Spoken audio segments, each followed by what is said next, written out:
Independence. It is March 12th, and we are calling the Park Authority Resource Management Committee to order because we have a quorum in the room. Faisal's not on camera, right? But nobody, we don't have to read anybody in at this point. So Abena, the floor is yours. All right, thank you, Chair. As he said, we're calling the meeting to order. I'd like to invite Stephanie. Share.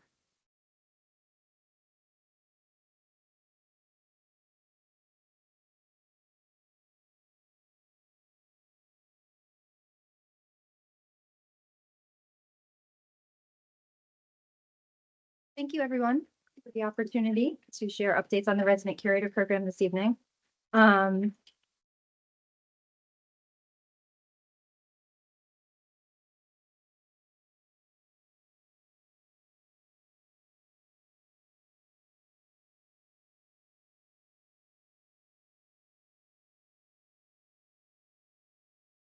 Just a brief look at the topics I'd like to cover tonight. I'll start with a brief program overview. Then I'd like to touch on some highlights. Then I will showcase two recent projects. The first is the restoration of the historic crib barn at Turner Farm. And the second is the roof project at the Mount Gilead House. And then I'll wrap up with a few things coming soon to the program. So diving right in, the Resident Curator Program is designed to preserve and maintain publicly owned historic properties through public-private partnership. It enables a locality to offer long-term lease agreements to qualified tenants with no cash rent collected in exchange for their financial commitment to rehabilitate, maintain, and oversee the property. And the work must be done in accordance with the program's preservation standards. A little history. In 2011, the General Assembly adopted legislation enabling Virginian localities to adopt resident curator programs. And in 2014, Fairfax County Board of Supervisors adopted the Resident Curator Program Ordinance, Chapter 125. And the Park Authority is designated to administer the program on the county's behalf. Fairfax County was actually the first county in Virginia to adopt such a program. And as I'll discuss in a little more detail later, it's really leading the way for local communities who are in the beginning stages of developing similar programs. So it is a quite unique and maybe up and coming type program for localities to address the number of vacant and underutilized historic buildings in their communities, which of course their maintenance come at a great public expense, their eyesores, sources of vandalism, sources of health and safety issues. The state of Maryland in the 1980s and the state of Massachusetts in the 90s adopted curator programs. So while there are only few of us around the country, these types of programs have a history and a history of success. These are the two biggest programs we're aware of, but there is definitely growing interest in curator programs with new programs developed fairly recently. Loudoun County, for example, a few years back with our guidance. And of course, all programs do things a bit differently. Here are a few features of our program. Each property in the program has what's called a historic structure report and treatment plan. This is a report that's done by a third-party architectural historian preservation firm. It describes the condition of the property in great detail and outlines the required improvements with cost estimates. We use this report for several things. First, it determines the length of the curator lease. We use a formula, roughly the fair market rental value into the total estimated project costs to make sure we recoup the fair market rental value through direct investment into the building. These reports are also used by program staff to oversee curator projects, the work plan we call it, and monitor curator progress. So a few highlights for our program you'll see. We continue to manage 4 active curator sites. You can see where they're located throughout the county. The active sites are in blue on the map. And these are the sites with signed curator leases. We have the Stemson House in Lorton, Clark and Yeti House in Lorton, Turner Farmhouse in Great Falls, and Elmore Farmhouse and Frying Pan Farm Park, Herndon. Very exciting too, by this summer, we will be adding 2 more sites to this active group. Those are in green on the map. And they include the Mount Gilead House in Centerville and the Ashgrove House in Tyson. So there will be some lease signing commemorative events as the weather gets a little warmer. With the 4 sites that we are overseeing, we have a total now of a little over 2.1 million in private curator investment into these properties. Curators are responsible for all costs associated with the rehabilitation work, so that includes materials and contractor costs.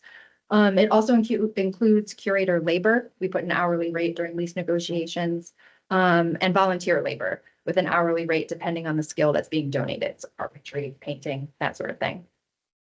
We are currently accepting applications for curatorship for the Leahy Lost Valley property in Vienna. Leahy Lost Valley is an early 19th century brick hall and parlor style house, characterized by kind of 2 large main rooms. It was owned by the Gunnell family, leaders from Fairfax County throughout the 19th century. They owned the property up until the 1930s. And notably for Leahy Lost Valley in 1940, Richard and Carlotta Leahy purchased the house. And they were renowned professional artists. Richard in watercolor, oil, Carlotta was a sculptor. They added an addition to the house and relocated an old kitchen structure on site and used it as an artist studio. So that's our yellow dot on the map for reference there. While we receive consistent interest, no applications as of yet. But there are a few additional sites in our coming soon category. That's purple on the map. We will make Drainsville Tavern in Herndon and Fairfax Arms and Lorton available for applications by the summer. And I'll go into a little more detail at the end of the presentation this evening. A couple active sites I want to spotlight. Elmore Farmhouse is unique to the program in several ways. The original portion of the farmhouse was constructed in 1891 for the Elmore family, who occupied the property for over 50 years, operating a productive dairy farm. In the 80s, the Chantilly Bible Church acquired the property and they rehabilitated the farmhouse into office use for the church. But presently it's occupied by Service Source, the curator, nonprofit throughout the county that provides services to members of the community with disabilities. They operate an adult day center there Mondays through Fridays. And the adaptive reuse of the historic farmhouse for this purpose has just been a great success. It provides occasions for the participants of the program there to support the park and the local community. There's an on-site cafe at the rear of the building. Inside is a gift shop with items produced by the participants. There are also volunteer opportunities throughout the park. So it's been an incredible opportunity to bring diversity and inclusion to the resident curator program. Also unique to Elmore is, unlike other sites where curators work on improving the house over a period of time, to make this happen, Service Source made their investment upfront and put in over $1 million, doing a tremendous job far beyond what was required by the building's treatment plan.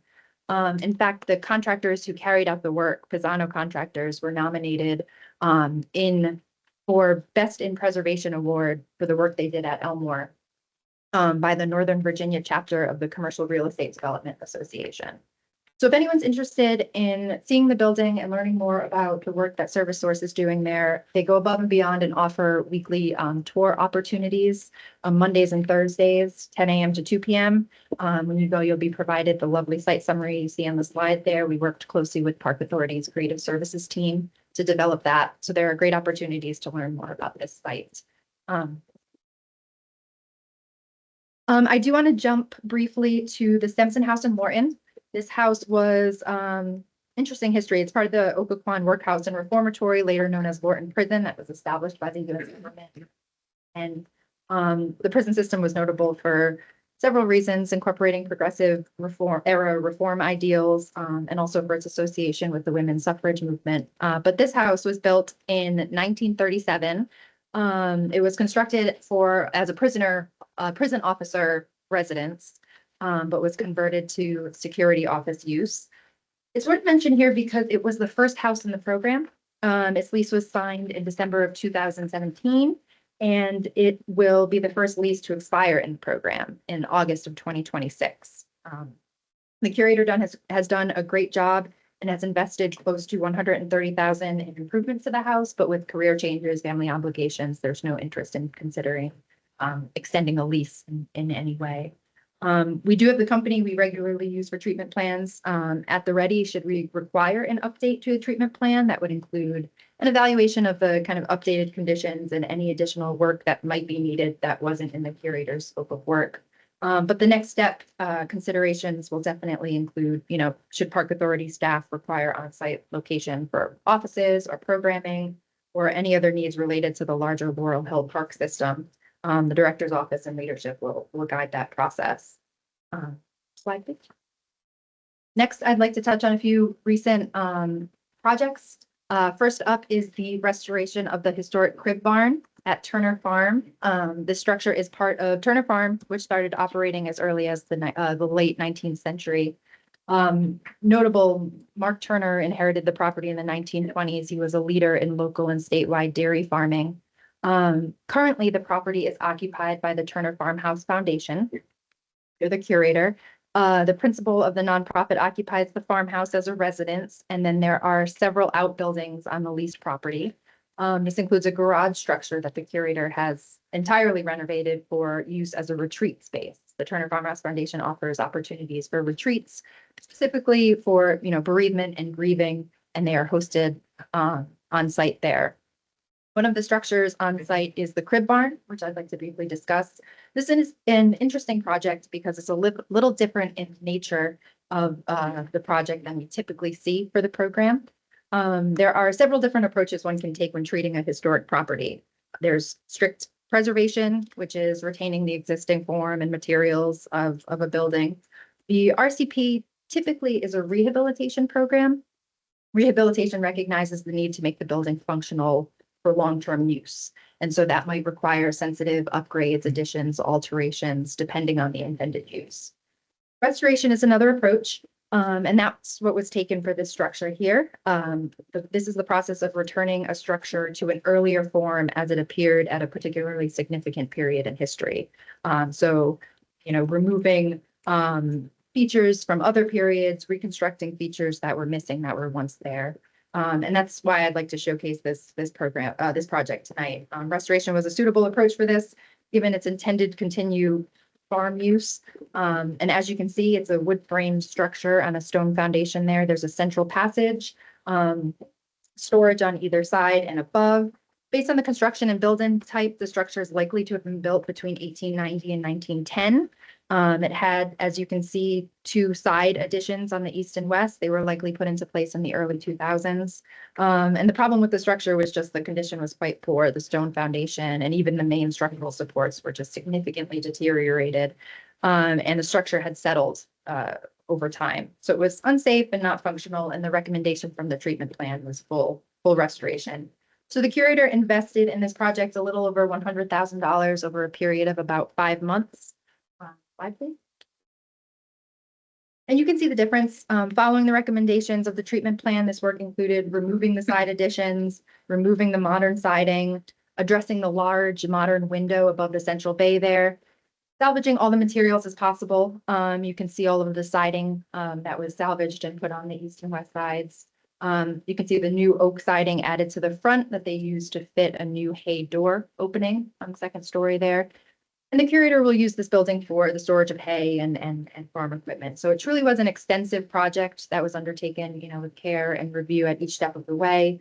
And as it wraps up, we're looking forward to, landscaping around the structure, especially now as the weather gets warmer. I'd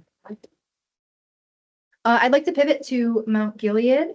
This is a structure that was built circa 1785 as a combined residence and tavern. It's the last remaining structure of the Newgate community, which predated Centerville. The structure became solely residential, however, early on, and the Jameson family purchased it in 1831 and lived there for about 100 years, which is pretty significant. Of course, during the Civil War, the town of Centerville saw a great deal of troop movement, troops stationed only a few blocks away from the house.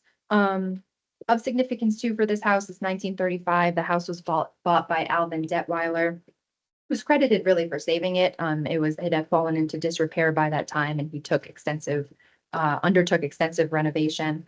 The kitchen addition and office addition on the east and west were added in the 50s. So last year we had selected the curator for Mount Gilead, which is very exciting. It's our first family with young children. And the lease is ready to go, approved through the Board of Supervisors public hearing. But the signing was put on pause in order to address the roof project. This is a project that has unfolded into several stages, sort of with greater complexity than originally anticipated. I'll start with the exterior here to give some context to the project. We were needing to replace the existing shingles. And the replacement material of note is a new synthetic shingle, a cedar shake from the Brava company. It's a sustainable material that actually has a 50-year lifespan. So you get the benefit of the kind of natural rustic texture of cedar shakes with the benefits of the composite roofing material. But this whole process, of course, was required by the Architectural Review Board for sign off, and also involved new copper flashing and new gutters and downspouts. It became significantly more complex of a project, needing to address the existing sagging of the roof. Slide. As you can see in these images, it involved going into the second-story dormers and attic to reinforce the wood framing. The existing original framing was just incredibly narrow and deteriorating. Nothing was removed. Rather, those beams had to be sistered with new beams for reinforcement. And as you can see, the interior walls were then replastered. But it is a project that needed to occur to protect the house and to protect the upcoming curator investment into the house and its improvements. Next steps for Mount Gilead, the demolition of the carriage house has been completed. This has been in an extremely dangerous condition for more than a decade, a structure very close, located very closely to the house. It's also something that required Architectural Review Board approval and proper documentation. So we'll be coordinating a lease signing with the curators. They're excited to start and don't want to, lose any more time. So we'll be working with the Public Information Office and Mark on to on a commemorative event. Finally, I'd like to wrap up by sharing what's coming soon to the Resident Curator Program. We are finalizing the application packages for 2 properties, which we'll be making available by the summer. The first is Drainsville Tavern in Herndon. This was built circa 1823 and remained open to traveling public until 1946 and to boarders until 1968. In the 60s, there were plans for widening Route 7 threatened the tavern. And in 1968, the Park Authority bought the property and moved the building about 135 feet back from the original site and away from the road. The next site is Fairfax Arms. That was built circa 1756. And just a coincidence that both sites were advertising our taverns or ordinaries, which came about as communities' profiles grew and greater investment went into towns to meet the needs of travelers.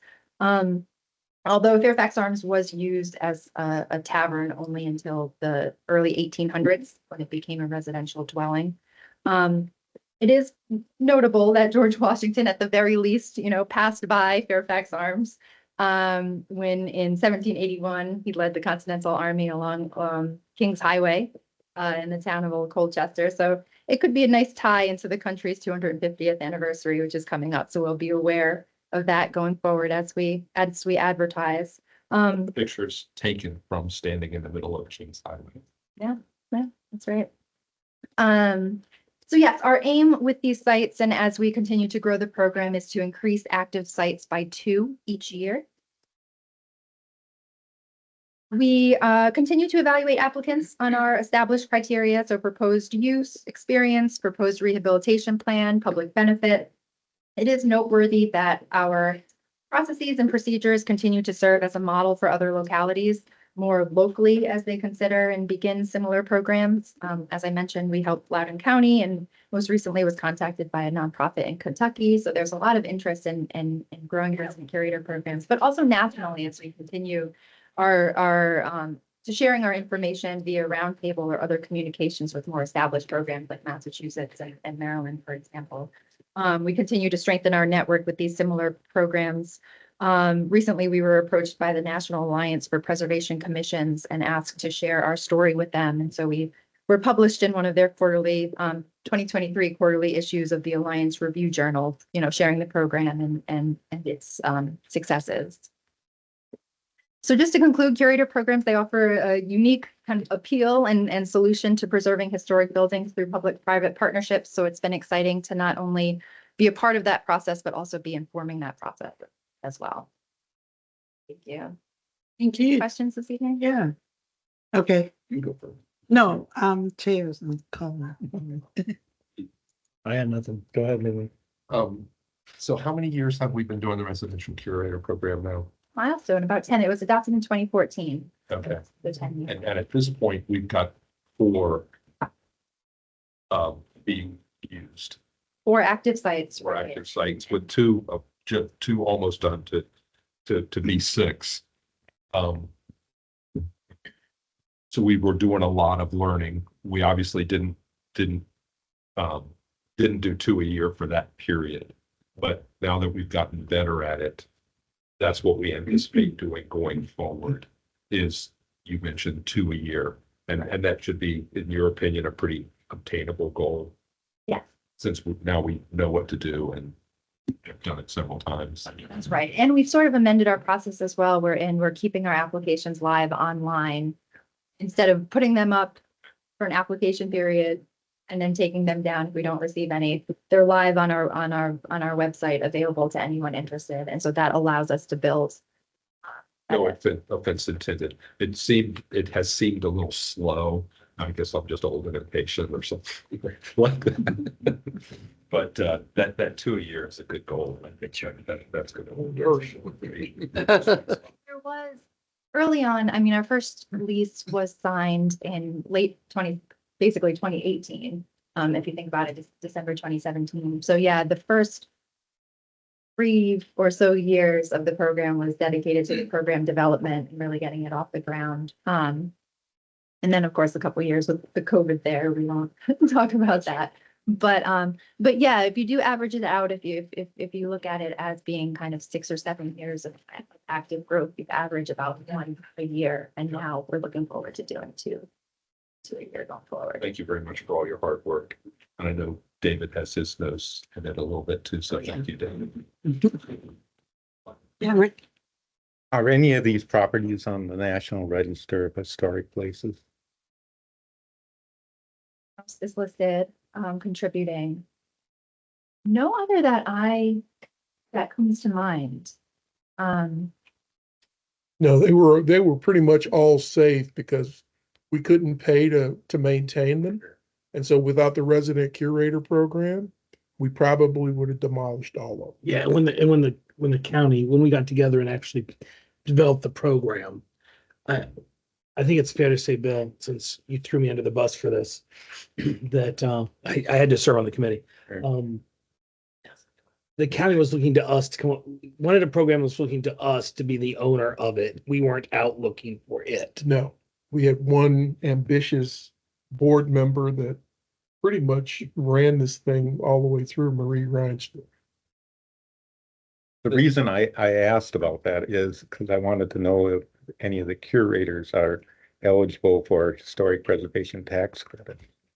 We haven't come across a situation like that. And we do advise the curators to kind of Seek it. seek counsel on. Fairfax Arms isn't on the register.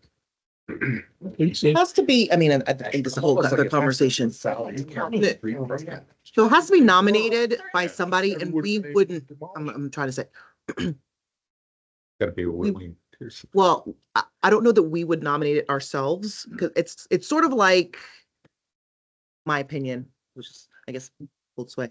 It's kind of like calling the cops and telling them that you're going to speed on the highway. Like you're putting you're giving yourself, you're telling on your, you know what I mean? Like if we're good stewards, there's no reason to put it. It doesn't get us. It maybe can open up grants, but it's usually from an external. It's usually from the public that dominates. Have we gone to any variable terms? I remember when we first started the program, it was a 20-year MOU. Is that still the case? It varies based on the property. So we have a rough formula that translates into dividing the fair market rental value of the structure into the total estimated project cost. Okay. And that spits out the years of the lease. We adjust the fair market rental cost slightly to bring it down to thereby extend the length of the Okay, lease. because I know at first it was hard and fast. It was 20 years period.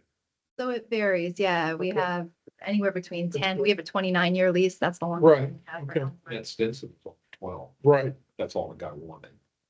Yeah, it depends on. Okay. I don't want to rely exclusively on Wikipedia because it's not always right, but Fairfax Arms, Tavern, Corey was listed on the National Register of Historic Places in 1979. So it's on the Virginia Landmark Register as well. And that makes sense. It might be why we moved it. I don't know that. Right, but I'm just saying that one was, we moved it theoretically in 68.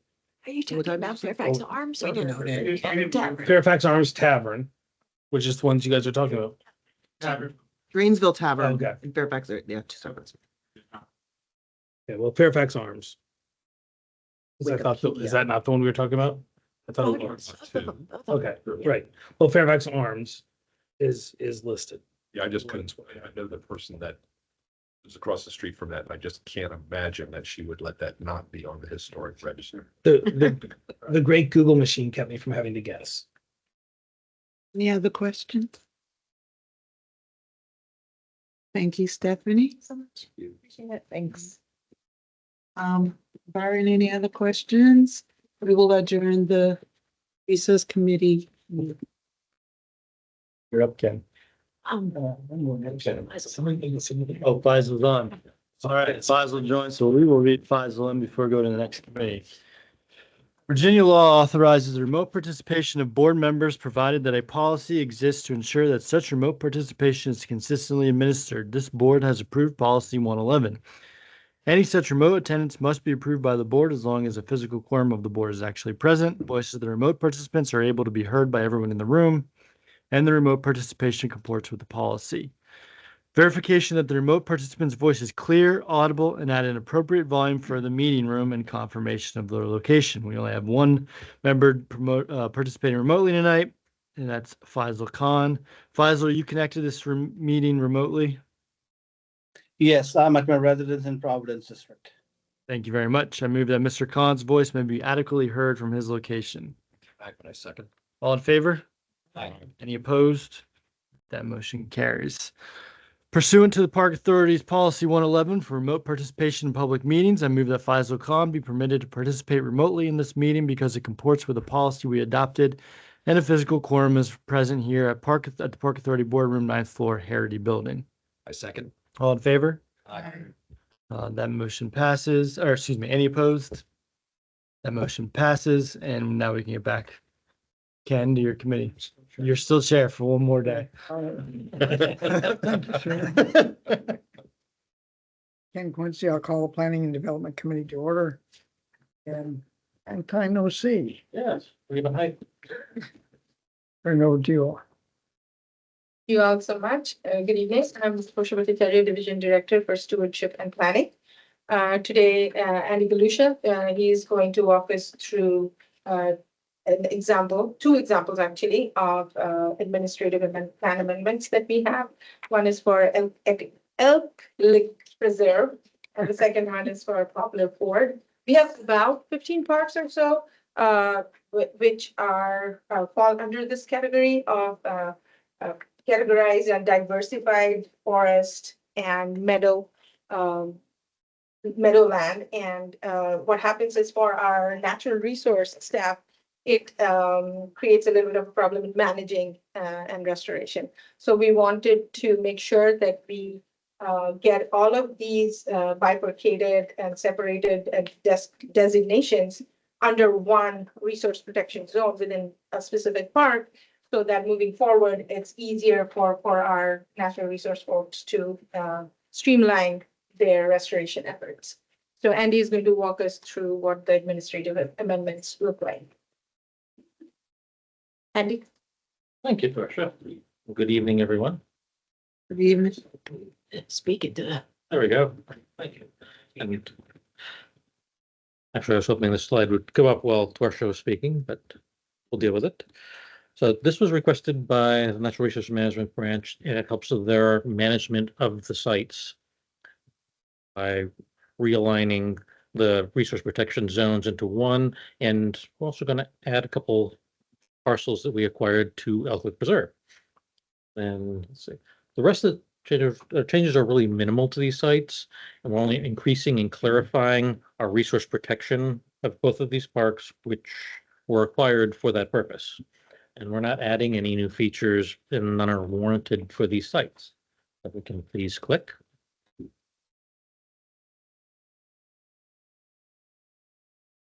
Both of these parks are located in the Sully Supervisory District. Then the parcels were acquired between the late 90s and early 2000s, with the exception of the two that we're going to mention briefly tonight, that were acquired in the past couple of years. They were also both part of the Sully Woodlands Regional Master Plan, for those who remember that process. Let's go, please. A little bit of background. Both of them are on the west side of the county. Obviously, there's Loudon to the northwest and Prince William to the southeast of them.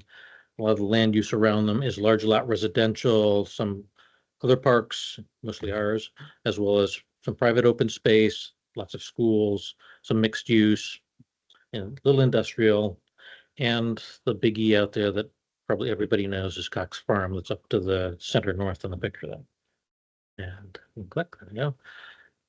A lot of the environment in both of these parks is the dye-base forest, which is a globally rare community. And that's what they're meant to manage, as well as managed meadows, some successional vegetation. They both have some couple vehicle entrances, parking lot to support access to the park and park use. There's pedestrian entrances from a variety of trails, and both sites have lots of archaeology. A little on, please. We're looking at the current approved master plan for Elk Lick, which separates the dye-based forest into the meadows, into the different resource management areas that we were talking about.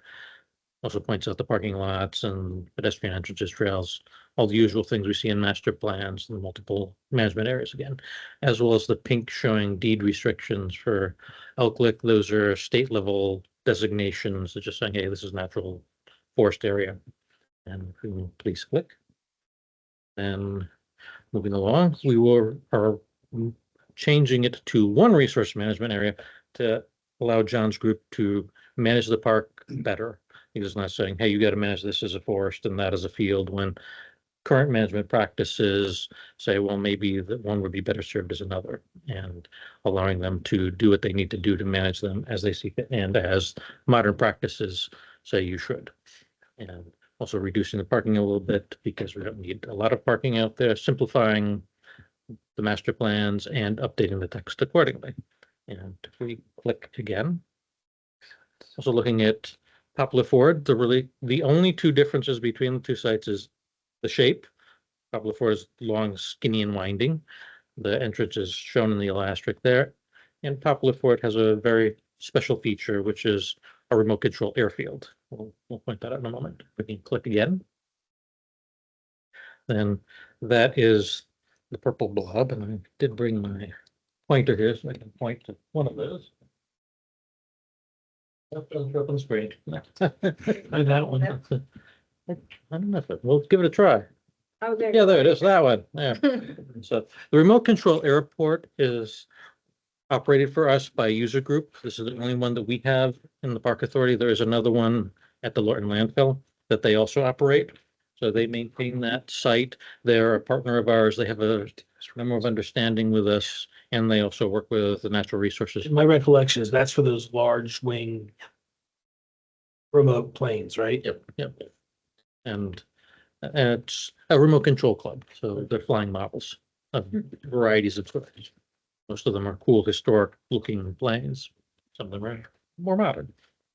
And then there's a Manassas battlefield just on the opposite side of Bull Run. Look again, please. Again, we are just proposing to convert it from multiple resource management zones to one, shown there in block. And reducing parking again, simplifying trails, updating the text accordingly. And that is all we have for you. So if you have any questions, comments, thoughts, Questions? we're just real quick. There's nothing unique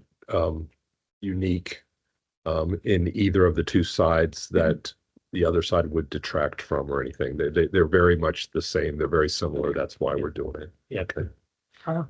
In the upper right-hand corner, there's a little small box. What does it say next to that? What was that? The diabase forest? No, this thing right here. What does that text say? So that points to off-site trail. Oh, so it'll connect to, Site trail connection. got it. Okay, And sorry, that's what I could not read. It is tiny. Even on the big screen, it's tiny. And then the only question I had was more on the board item itself, the text that was in there. The earliest this project could be allocated capital funding is likely through an approved 2032 park bond. However, additional funding sources could be considered. Now, I don't believe we have established what's in the 2026 park bond. So is there a reason it could not theoretically be part of the 2026 bond? As far as I know, it could be part of the 2026 bond or Okay, did that, other places. does We that, wanted to say future bond cycle. okay, well, that language caught my eye because we're in the process of talking about 2026. So, okay, thank you. Questions? Yes, Jonah? Just wondering, was there something that happened that precipitated the need to combine, to have more flexibility? Oh, this is where John gets an action here, but I do so. Thanks. Sorry, I don't. Yeah, nothing that happened. Sorry. Nothing bad that happened. Put it that way. So we've done a lot of work in these parks, and we're looking to expand, in particular at Poplar Ford, our meadow restoration efforts to push back some of the successional red cedar and autumn olive that's encroaching on our work. So it's an evolution of where we want to go. And we noted that some of the language in the master plans was somewhat ambiguous. So we were apprehensive about starting that work and without some clarity about how those areas were going to be programmed. So Poplar Ford in particular had some language that was like sort of vague, and it was like, well, can we get in here and do this work or can't we?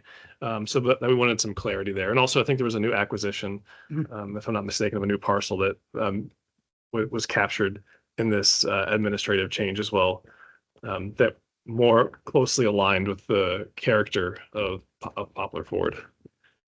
With Elklick, it continues to provide us like flexibility with how we manage the site. Initially, there was some concerns about us pulling those designations off the master plan where it says like forest and field. But since that master plan was developed, we have a much more detailed and granular natural community map for both of these parks. So it wasn't serving us in any way except for potentially hampering our management abilities. I'm a huge things about our master planning process of being too detailed. There's no way 25 years from ago, you put something on there and then like it just is an impossibility. It needs to be based on current best practices at natural, as long as they're all natural resources management. Yeah, right. So we're reducing the size of the parking lot, right? In some cases, when we've done things, the number of parking places and stuff has been a significant issue in terms of public debate. Wanting more, wanting less, why aren't they connected? Why, whatever. And I guess we're determining that reducing the size of the parking lot is administrative in nature and therefore doesn't require public input. And that concerns me a little bit because if I can imagine that if we were to say, oh, well, then we can reduce the parking lot at Park X, where there have been times that we've made recommendations about the number of parking places and the public has strongly encouraged us to think of more, not less. I'm concerned that the combining areas and saying this is how we're going to manage the natural resources. I totally get it. Okay, but that one piece about the parking lot, I have concerns about why we think that that's just administrative in nature versus. Because in reality, when we do master plans, it should not have a hard 90-degree angle box. So John is basically rolling the dice. At some point in time when we come in to develop, this is not a design, we come in to develop, we could in fact say, because of new pressures and we added an amenity, that we want to make a bigger parking lot, in which case we'll just do the master plan thing. And then, yeah, we will have weighed we're not talking about $1 billion infrastructure thing that we're putting in there. So it's just, he did some restoration and we're cutting into that with the parking lot. But right now, what it's doing because of the size is it's precluding him from being able to do it based on the need for the parking lot. So it's one of those things where it's like, let's just do it. We know we don't have any project coming in the next 5 years. If we do, we will have gotten our money's worth out of the forest, restoration. If we want to double the parking lot, we can still do it. We can't 10 years later go back and manage the autumn olive around the thing. And we're like leaving it alone for this potential for not having it. That's not there currently. So it's just that it's slated for parking lot. It's Correct. slated, correct. It's just a master plan. It's not even a design, huh? But when the word I heard was reduce the number of spaces, as if the number of spaces, maybe I misunderstood, but It's the polygon, the size of the polygon in the master plan. And if we were doing this right now, that polygon would be a circle. It would just be a circle. It would be a placeholder. Be an This is area. this is where the parking lot is going to go. And then when we get into the detail based on need, desire, public output, Right. that would be the size of the parking lot. When this was done, it designated an actual polygon for the parking lot, which meant that John can't go in there and do anything. So what we're saying is let's kind of go back to the conceptual, reduce the polygon that's in the master plan so we can go, but that does not preclude when we go to public outreach about the park development, that parking lot could become 5 times as big. I might be able to help, Mike, is that the area that was shown as an access area provided space for a parking lot would be the requirement for 4 ball fields on a site where we only have a airport and a couple horse trailers. And so that was part of the concern. Of course, as Jay is saying, is that later, if we need to put more parking there, we will. But at the current time, is a spot that John is looking at to fix the autumn olive issue there. And I have no problem with oh, wait, it may be that because we're thinking we might do fields, now we're not, whatever. My concern is we went through a master plan process that involved the public, that involved feedback that we all adopted. And now we're saying that changing the size of the parking lot is administrative. And if we're doing that here, we can theoretically say that's true on all of our master plans in other places. And it's that my concern is the precedent that to me, that's not administrative, that's an actual feature. That's a thing. I mean, that's my only concern is, I've literally sat through some of these meetings where the number of parking places and the size and the placement of parking lots has been big and disruptive and whatever. And so my concern is more about setting the precedent that this is that a parking lot, I guess, isn't considered a feature, which I would think that it would be. so I totally understand what you're saying. I'm just, Yeah, it's a lack, it's a problem with the master planning process. There's a lack of overlap. So he can't go in there and do anything because of something, let's say it was like 1976, and we said that we're going to put a roller skating rink in. Sure, we might put a roller skating rink in. We have no money for a roller skating rink. It's not on the 2026 bond, but right now he is stuck to not be able to go in and do anything. So we could asterisk it and say, we're not going to technically change. I'm making stuff up now. So you guys can go back and figure it out. Asterisk it and almost do an overlap. But we're not necessarily changing, but we're allowing a dual use for that area of natural resources management and a parking lot. Because the reality is in the time, is that possible? What I just said, did I just make that up? I believe it's defined as an entrance area, and I think Access area. access area. So it's not clearly defined as a parking lot per se. And I think that was the impetus for us coming in here and saying okay, so is this, it's an access area, it's not really suitable for parking in its current configuration because it's much of it's outside the gate and there's a lot of opportunity there. So it's an undefined, I understand where you're trying to go. I just don't like the precedent. I'm trying to We get went around through this. this. And so if you're saying, oh, it's an access area, and I don't know why you couldn't do natural resource stuff in an access area, because the access what I'm area, saying. no, what I'm Yeah. saying is without undesignating it an access area. That's what I'm saying. Can we get, right now, the way that it is, it's either or. So it's polygons. So this one is this, and then this one is this. What I'm Well, saying is if we can cross the. What I'm both- saying, right, is that even if it's called an access area, why can't you do natural resource stuff on it? I mean, we have bushes and there's natural stuffs in our parking lot sometimes anyway. There's a my brain is trying to wrap its head around the fact that we went to the public and said, here's a master plan. And we're now saying that this, which we have designated a feature in the past, we are by fiat and on our own just deciding, no, it's administrative and therefore we can do whatever we want. So, and here's a broader question. Is it the case that something that is designated in a master plan, we can't do maintenance, like natural resources maintenance, if we don't build that feature right away? Because that seems a gigantic problem. I mean, especially when we're dealing with invasives, which if we don't take care of the whole problem, it's like there's no point in even doing the part that's not in that, in that area, because it'll just come right on into the area that that you just So like you cleared. could do invasive throughout an entire park. Even if it says field, if there's invasives next to the field, you can still take the invasives out of the area next to the Right, field. right, right. But That's again, why I'm just, But it seems like if you set something in a master plan, in almost no situation are we going to be able to do that thing immediately, right? So there should be some sort of provision for maintenance of the space from a natural resources I perspective. think the word using, so we have to figure out what we are, because he's also CIP. So it's not maintenance, it's an actual project that's paid for out of the CIP. So it's actually is infrastructure. So in this case, when we're talking about it, it's the same as putting a playground in, because we're using bond dollars to do it. So we're not talking about going out and cutting some vines. We're talking about a full-on bond-funded project.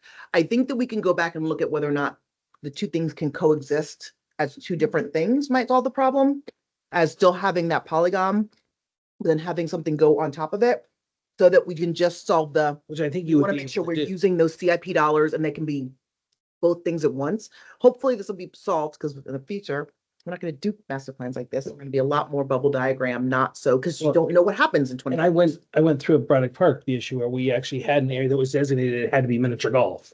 We Right. had to go through a public meeting, whole know. master plan revision process that this get me spot, are you okay without it being miniature golf anymore? And it might be a future, whatever. So I understand where you're trying to go. Mhm.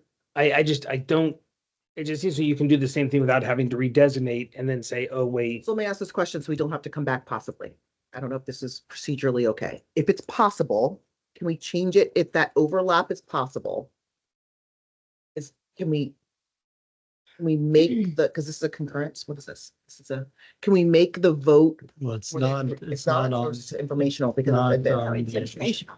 Oh, it's informational, Yeah. perfect. So if everybody sort of concurs in general on the overlaps, we have not changed the polygon, but we're allowing this function in, is everybody okay with that? Because I think this function happens on areas that are not designated for this function already in all of our parks. Also, He's expecting that to be Yeah. fine. I'm okay with that, except for I'd want to know at our next meeting, the outcome of this, Yes. whether that worked or it didn't work. Yes, if it doesn't work. I'm I gonna don't come want back. it to disappear into the ether. and just one point, in the Sully Regional Master Plan, which had many of these master plans within it, there was no designation of the number of parking spaces needed for anything. Which is why when he said access area, it seemed even more possible to do what we're talking about doing So without that's my point about why I think it's easy to do. Yeah, if it's a nothing, if it's a easy fix, we'll do it like the equivalent of a nip and send it out and tell everybody. If it's a bigger fix of like, whatever it is, then we'll bring it back to explain. I don't think that this is specifically sorry, I time just- sensitive. We're not you're not waiting to, right? So we're just trying to not waste time. I Okay. appreciate you putting up with the, that was a good point, because parking is an issue. And so I'm glad you brought it up. Okay. Any other questions? Okay. Can I just mention, we're looking at a few master plans for small administrative clarifications similar to this one. And the reason why we're doing that is because as we plan for the future in our FY26 bond, we want to set the stage for success for restorations and to ensure that wherever we're investing that work and those hours, that we have a clear path forward and that we're not going to be intersecting with some other planned program use.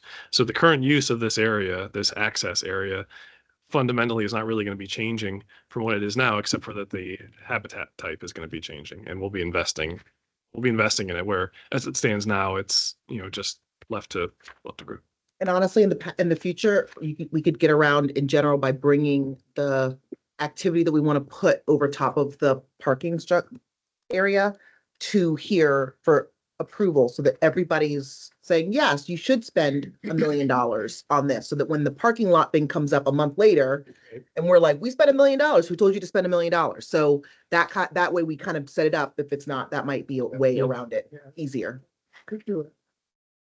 Other questions? No. For just so you guys know, because I was checking with Bill, there's something up with the server with the website.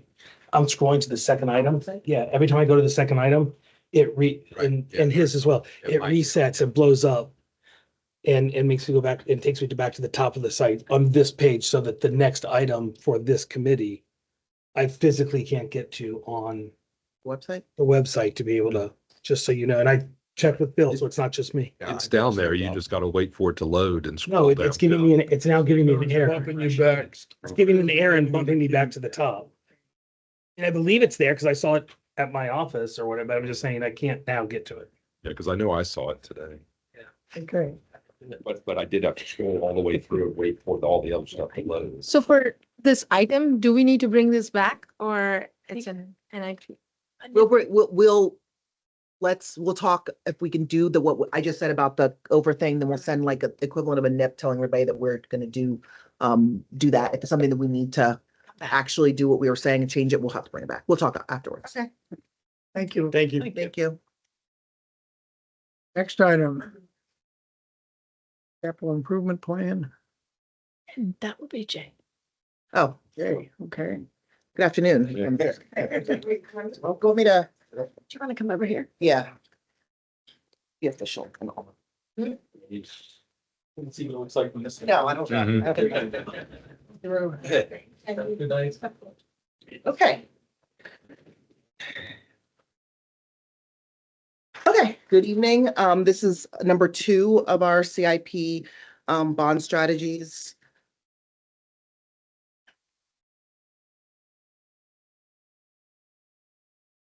For the record, Jake Cole, I'm the Executive Director of the Park Authority. Okay, next slide. So the impetus why we're here right now is, as you all know, in 2023, we had very long conversations with DMB and the county about their desire to move us from a 4 to a 6-year bond. Our last bond was 2020. It was up in 2024. So moved to a 6-year bond. They added 2 more years. And so our next bond cycle, as you know, we're talking about a 2026 bond. So next slide.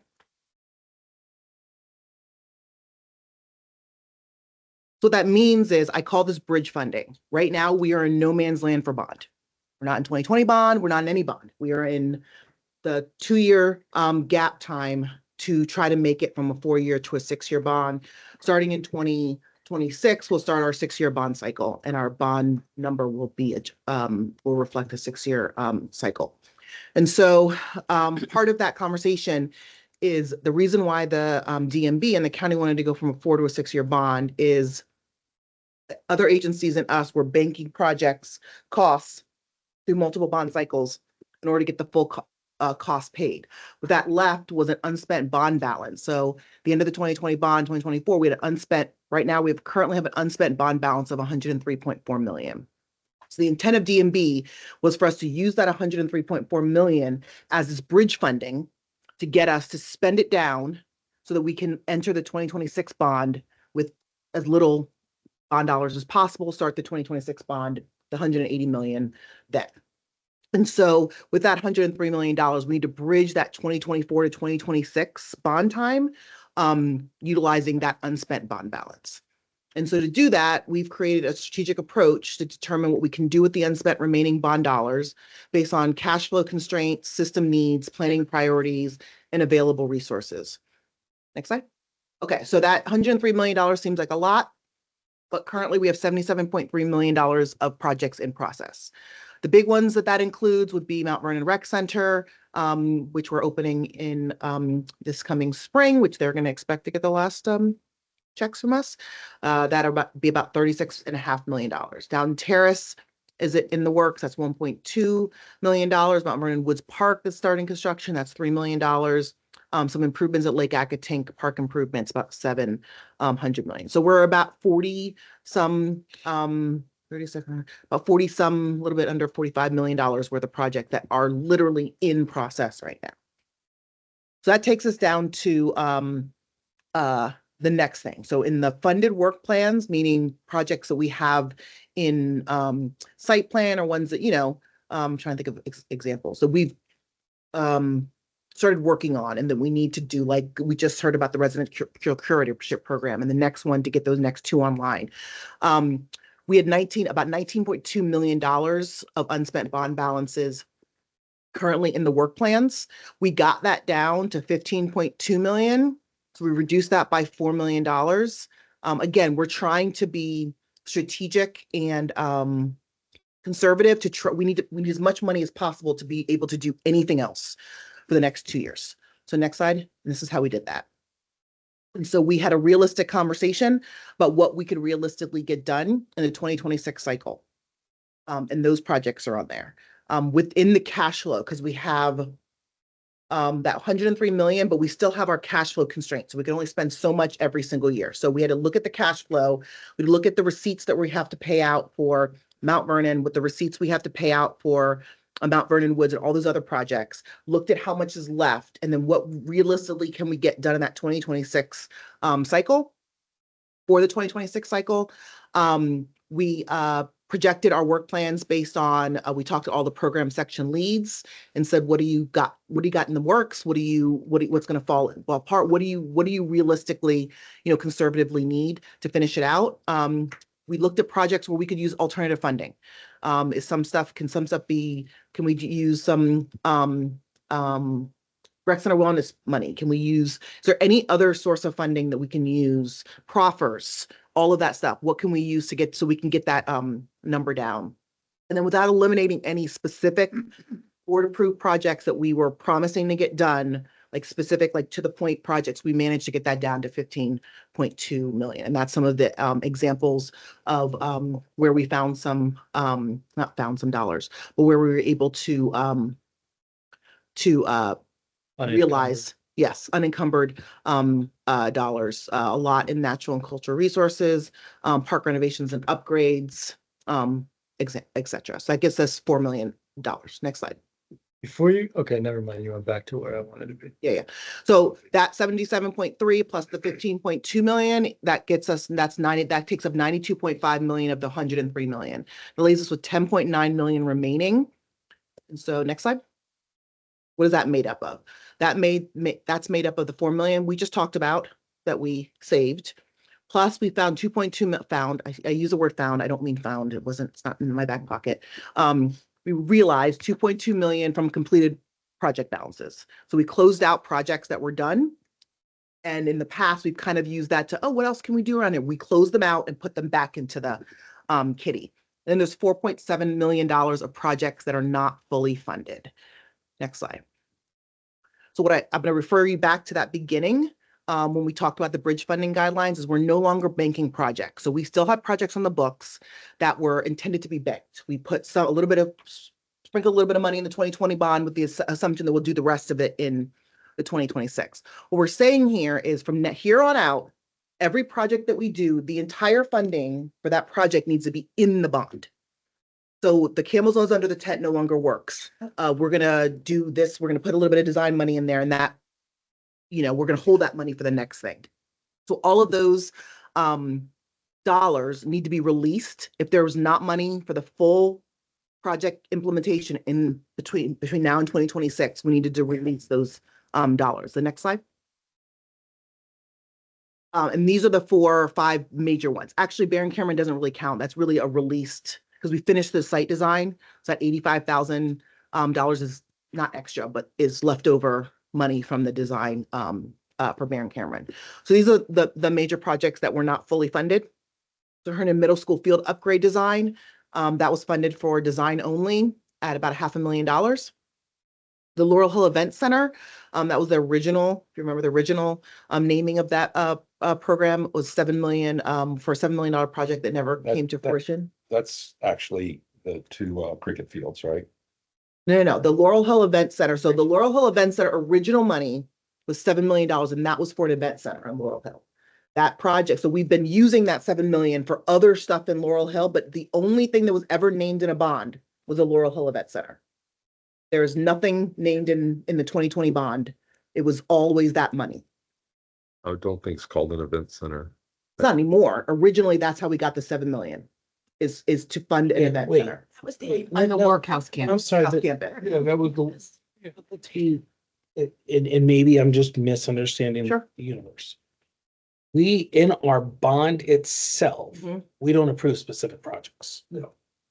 Ever. No. And ever since the school About board. this last thing. meeting, Mike, that's a false statement. It's a false statement. It is not a false statement. I can Specifically, show you on the we- ballot. We talk about specific projects all the way through the whole bond When process. you They're vote not in, named on the ballot, but they are publicly talked about at public. and they are meetings. not committed to, as was found by a Okay, court. not committed to. We have not is one committed to thing. those projects. But So we they're- can move the money if we need to.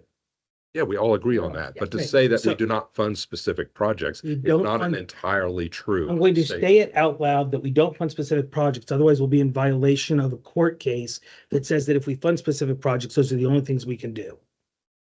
We So, indicate that it is When our we intent. did this to do bond last time, in 2020, we said 53% for park renovation upgrades, 12%, and we had those allocations. Yes.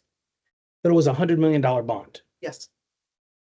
This started with us having more than 100, I mean, We had bond money okay, from so, the previous so bond. we're still picking up Yes. all those previous bonds. Correct. Plus premiums. Well, Yes. that, which I think was important to understand. Because I was curious about whether or not we think we're gonna get premiums in the future, but that's a. That's not future including bond discussion. premium. No, it's not. It is. So It it's is not. including It's bond. everything. It's everything. We've got, we haven't gotten bond premium in a couple of years. Okay. 3 years now. But when you did this calculations, are we in compliance? Since we're going across multiple bond cycles, are we in compliance with the percentage breakdowns that we committed to when it was voted on? Because that's what we're held to legally. So here, yes. Okay. So, well, no. We have to, we'll be when we finish it out, we have to calculate, but we're not, here's the problem with the 4 to 6 year bond time. We're not in anything, we're not legally, we're in no man's land. But we're using bond money from previous bonds. We're using bond dollars from 2012 and there's no, it's so, But what I'm saying is that when they were passed, yes. we legally committed ourselves to a percentage of those dollars being spent in a certain way. I'm just saying, are we, when we go through this process, making sure that we're living up to the legal commit? Yes, okay. That's what I was trying. It doesn't matter what bonds they're from and when we're spending them, they have to, the percentages in The percentage- 2012, that money. Yeah, right. You would can't count the decide to spend percentages for all the 2012 bond bonds. dollars that would put us outside the parameters of the percentages. Right. That's pretty key. The projects can move around, the percentages Right. can't. But the percentage, yes, where it gets not messy, where it gets is that when we have like 2012 bond dollars, it's not gonna, you can't count the percentages by years anymore. Because the bonds are so conflated together of the years, the 2020, there's still 20, is there still 2016? There's But no I- better 2016. 2016 bond But bond dollars. our work plans would show specific projects connected to specific bond years. To specific. In the bond past, you go through a dollars. work plan Yeah. and it would say, oh, it's a. I don't really care if it's complicated or not. We need, No, we no, are held to those percentages. I'm not saying we can't do it as complicated. I'm saying when you're saying that, if somebody at home is wanting to calculate out the thing, it doesn't work in the years because it's based on the bond dollars that we spent regardless of the year it is. So that we might spend Yeah. the rest of that 2020. So it might be, that's Right. what I'm saying. You have No, to I just- look back to the original. Yeah, Yes. it just, wait, I think Yes. somebody may have a, Oh, do you want to sit here? sorry, I was just. No, We'll no. get to them, but Yeah. I mean, we're in the middle of questions. Anyway, I'm still looking for an answer for my question on that event center. So there were two things that were funded. One of them was a countywide thing, which was a museum that was going to be immediately adjacent to the Workhouse Arts Center. And there was 2 soccer fields in a a Cricut configuration. I'm trying to determine which one of those two projects is this funding What I we're talking understand about here. happened, so we had and do we determine whether or not it was? Was from the 16 bond, I think. Yes. So there was 3.3 million in, I think it was the 12 bond and 7 million in the 16 bond. And the 7 million was for the event center. Okay, the museum? Well, it was the event center, which is W7, I think. It was basically a placeholder because the Board of Supervisors gave us that money to hold on, and then we determined that that was not gonna be able to happen there. Okay, so I'm mistaken, and this is not the museum money or the Cricket Field money. It is museum money. I think you're thinking is connected with the collections facility. It is. That's Right. exactly what I'm So talking that about. is not this money. It's not this, and Correct. it is not, Correct. it's not the Cricket Fields either. It is. It is. It is. Has the Project part of the 7 million we used for the Central Green. And part of it was for the development of these cricket fields, which was not, we didn't have enough funding to do anything. Okay. Are those projects that we're doing currently? That Lynn was talking about, or are there projects that in your We have a mind? They are final permitted. Design. They are We have completely construction. designed. Yeah, They've- that's they've why. been it's through the there. It doesn't ARB. have construction money currently, it's included in this Right. money. When you see the slide next to it, if it's not inserted in these next two slides, currently there's no funding for the project. It needs to compete for the full. If the idea was the construction goes in the 2026 bond, it needs to compete in the 2026 bond. Okay, so my understanding, just so I'm clear, is that any money that we had designated for the cricket fields is now going to be moved to other projects to finish now before 2026. Correct. Correct. And that's where I started. That's what I thought it was. Okay. And so I just want to point out that we're doing this. This is the same project that I talked about 2 meetings ago that we need to find funding for going forward with the bonds and stuff like that. So just noting that's a very evolved project in the permitting process and the layout and everything else now. So when we talk about designating funds for the 2026, but keep that And front this of is the mind. problem that we're getting, this is the problem that we're trying to solve, and I'm not trying to be too super. We just did a permitting project for a $40 million project, and that's what we did. Right. We permitted things to get the camels those under the tent, Right. and then said, well, we have a permitted, so now we have to fund it. So you guys are gonna have to make hard decisions with the 2026 bond as to what you want to do Well, this, because I can fill, after Audrey Moore, I can literally fill almost the entire next bond with But- projects the same way. So in this so- instance, this project was fully funded at one point, but then cost overruns because of inflation and COVID and everything else ate into the money. So this was one that actually was completely. This funded. presentation is making no judgments on what goes in the 2026 bond. That is a completely separate conversation. We'll have those conversations. And I just want to keep that front of What you mind call for this thing. project that at one point was fully funded. Faisal, you have a question? Well, wait. Yes, yes. Wait, well, thank you, Faisal, thank- wait. Oh, just wait 2 seconds. He's been holding. We'll ask the question. We'll come back to this. Faisal, go ahead. All right, so, well, thank you, Linwood, for representing the disenfranchised community in your area. Regardless of basically, regardless of- Underrepresented too, right?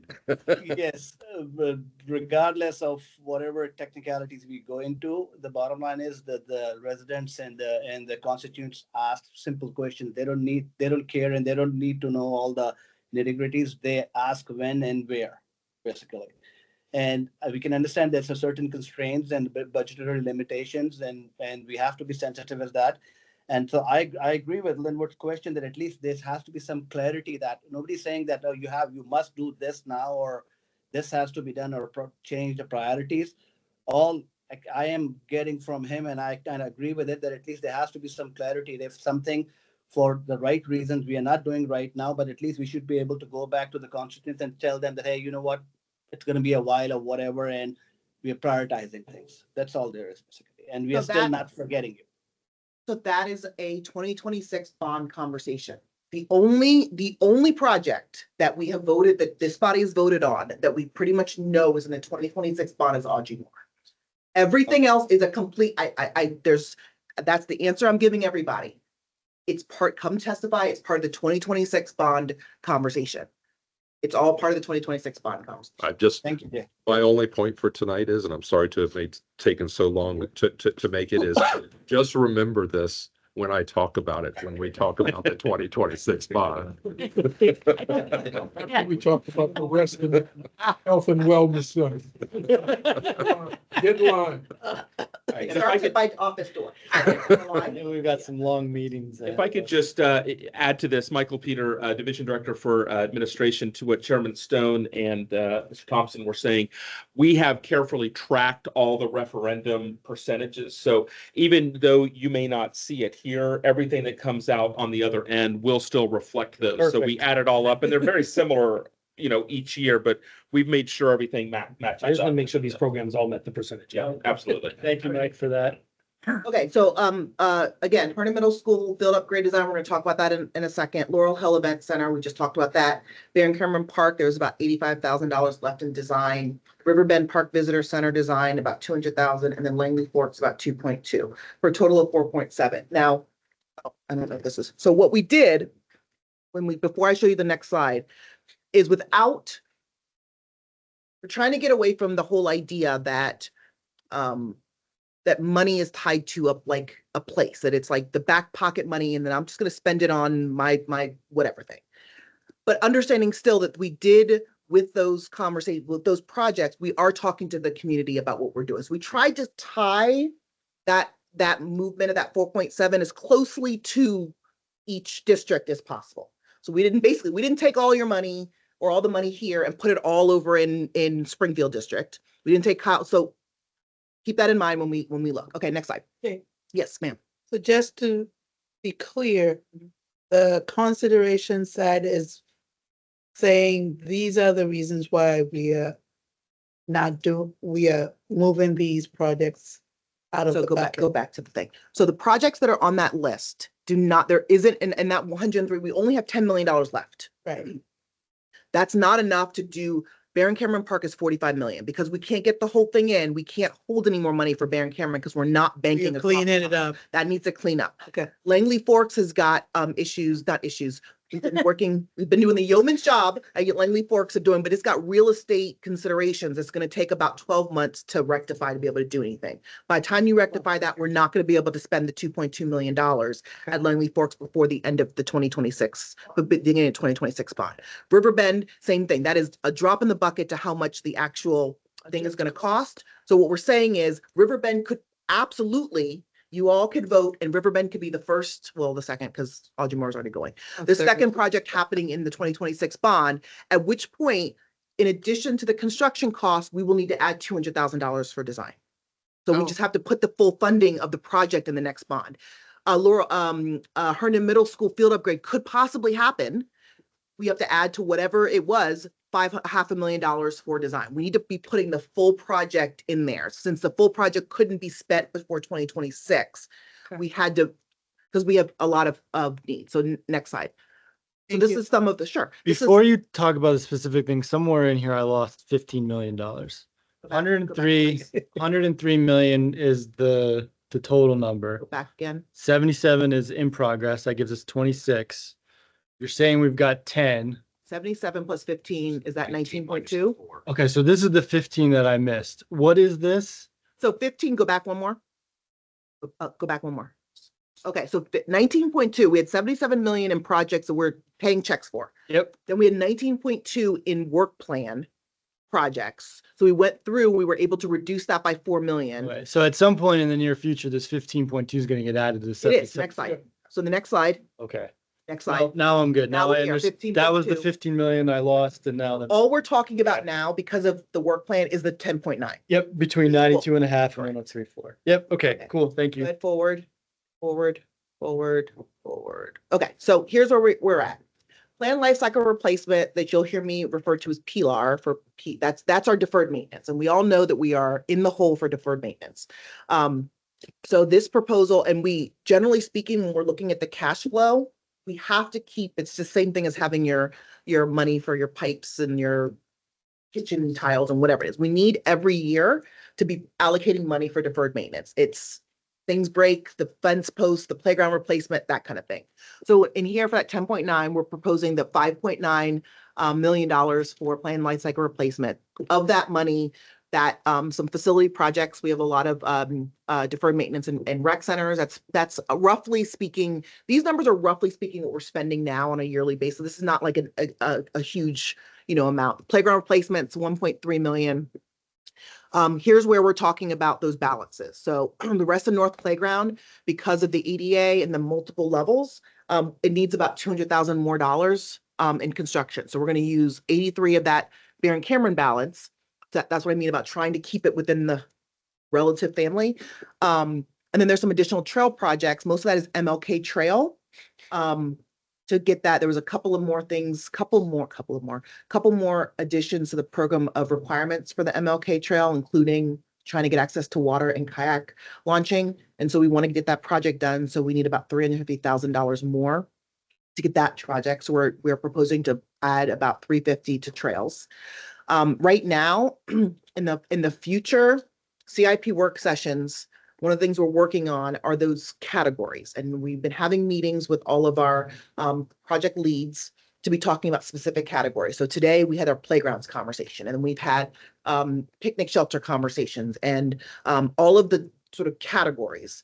And so PROSA is one of those things, and equity. And so what we're earmarking about $1 million of that funds. We're almost there to the point where we can start allocating. So we're saying, out of all those needs, everybody's kind of giving me their top 10 worst playground, not worst, they're not bad, but top 10 In need of love. Thank you. In need of love playgrounds, the top 10 in need of love picnic shelters, the top 10 in need of love. And I'll give you an example. We're not voting. Let me just give, because it's easy. Burke Lake. We had a conversation today, playgrounds. There's 4 playgrounds at Burke Lake. Okay. How do we get that done? Well, it's deferred maintenance. It's Fund 300 sinking fund. So maybe we can get one done in sinking fund. Let's add one big one, expand one, and put that in the 2026 bond. Let's take out of the playground additional playground replacements of 1.3. Maybe we can do one of those in there. We're taking those top grapefruits out of the needs, and so that's the equity PROSA need. So where do we have? Or that's the playground need, that 1.3. Equity PROSA might be a trail connection, or we're going to take that out. And those specific ones we'll talk about later on this summer. Alabama Drive renovations and upgrades. We took out that the Herndon Middle School field. Then we have the money for the Fork. So we're proposing to go and put that into Alabama Drive renovations and upgrades. Using the Langley Forks and the Herndon Middle School dollars. We think we can really make a huge impact in that community. It's staying within the same district. I think that'd be a wonderful project. It also does the PROSA and equity needs. And then, sorry, go ahead. And I have discussed that with the supervisor. Okay.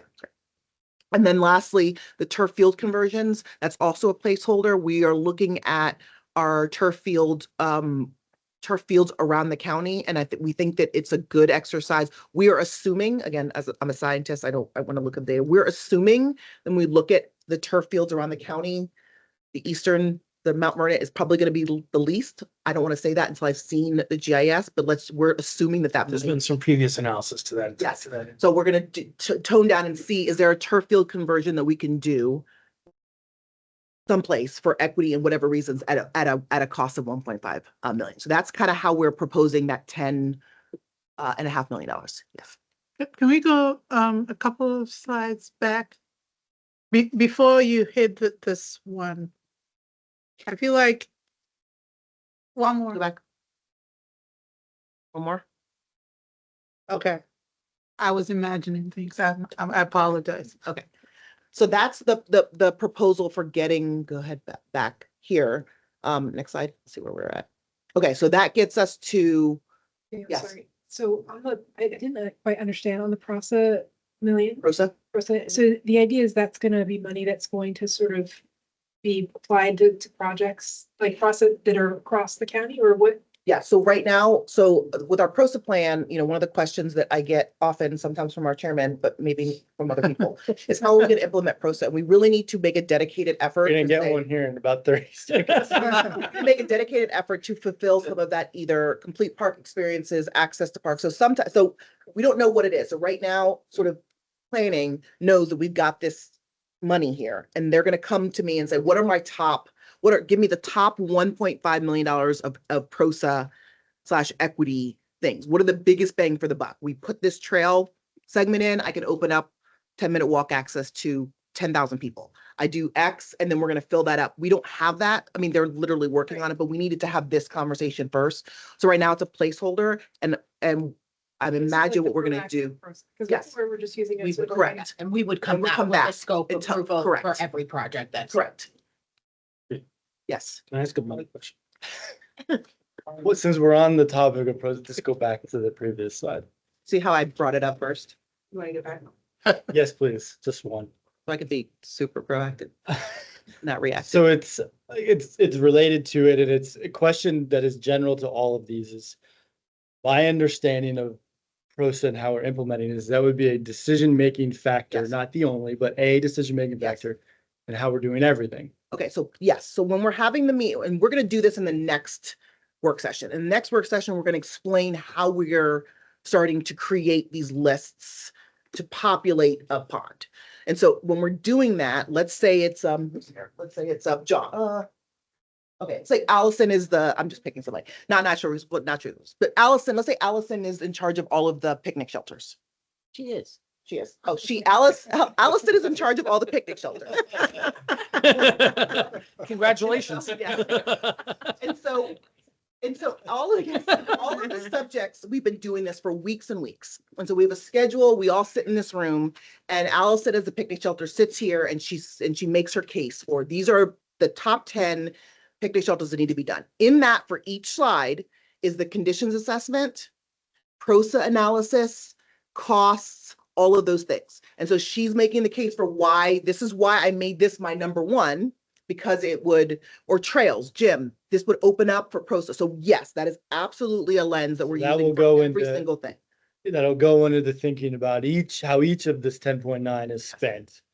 We're But we have, putting a separate bucket aside to make sure, because we know we have catch up to do.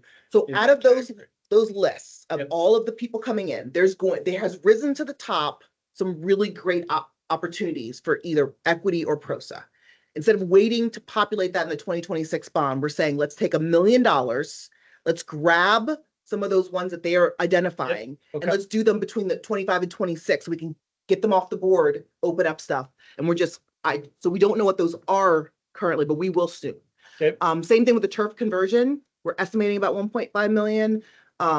We think it's probably going to be in the, Mount Vernon type area.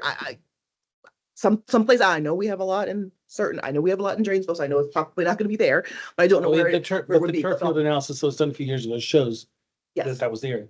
yes, and so I think we did not include that under equity because it's a little different. When we do equity, we kind of talk about par, but this isn't equity, but this is a sports equity, so we wanted to have that specifically. And I So hope we're keeping softball in the consideration there. for turf field conversions, yes, Sarah consistently talking about softball, but maybe not this one. Well, yes.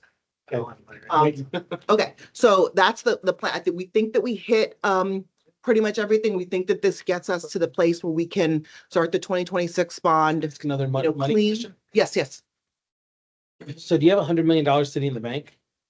No, right? You don't, I mean, you don't have the cash sitting in the We have bank. the ability, we have by the cash flow, right? Well, no, The authorized bond capacity. Yes, that was my question is we've always been constrained by cash flow. by a cash flow issue in terms of the amount of bonds we could do. Yes. So there was never, the idea that theoretically we have access to $100 million plus worth of cash through a bond process over 2 years far exceeds anything we've ever been able to touch or talk about. So this is if we, I don't know that we want to litigate, or maybe you do, maybe you're I bored. was just, But when we were talking about that 4 to 6, like a very large chunk, I think it was 20, how much do we use to ARPA for Mount Vernon? 20 million? It was So when we're 25. talking about, so for instance, when we're talking about Mount Vernon and the whole banking and the whole thing of, what do you mean? You've known we've done it for forever, blah, blah, blah. We had banked to be able to pay Mount Vernon 25 million. They did not give us more cash flow, and that started the whole this. And so we then ended up having to use ARPA funds because there wasn't any bond authority or cash flow authority, but we had the money. It wasn't that we didn't have the money. So 20 million of that 125 million was money that we'd allocated to Mount Vernon, but we ended up having to use ARPA funds for. So it's like this, yes. I guess what I'm just asking. They found the bandwidth and this is all through bonds and we are gonna have access to $100 million worth of cash over 2 years. Our cash flow equals this amount for the next 25, 26. We are working to fit this in our cash flow. So yeah, our focus was to be able to spend as quickly as we could, so we don't have very much overlap. So that that's constraint, exactly I just didn't understand the governing constraint is gone. So, okay. It's actually a little bit over 2 years as well, because. It's over, yeah. Yeah.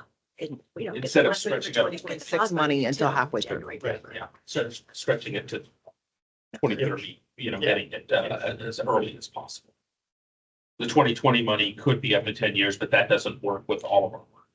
But this $100 million we're gonna spend over, in theory, over 2 years. Yes, up until the 2026. In a few months, 2 years and a few months. Yeah. Okay, As quickly as The goal, and if there's ever any cash flow, the goal is to try to get to when we get the 2026 dollars with as little money yeah, left. left as okay. possible, so that now we're back on track and that all of the 2026 bond percentages and everything is actually spent the 2026. Somebody across the street is letting us put the foot on the gas pedal now and get stuff done versus, so, okay. It's A lot of that's it's the same gas. It's the same amount of gas that we've had the last couple of years. Talked about earlier. It's already Yes. Our cash flow has been 30, it's about, what is it now? It's moving up to 30. 30 million. So 360, so it's really not 60. You talk about 2 year gap, that's 60 million. Two and a half. Okay, but we're getting, Yes, yes. we're getting more, and this is actually, we're not gonna sit there and go, here's our leftover cash of projects we didn't spend. We're actually gonna spend it all. That's what I guess. Is there a next slide? Next slide? Oh, did you have a question? Oh, sorry. So now we're up to that 103.4 million. Next slide. That's it. So, we're just here to get approval for the bridge funding strategy. I'd ask for more questions, but I think so.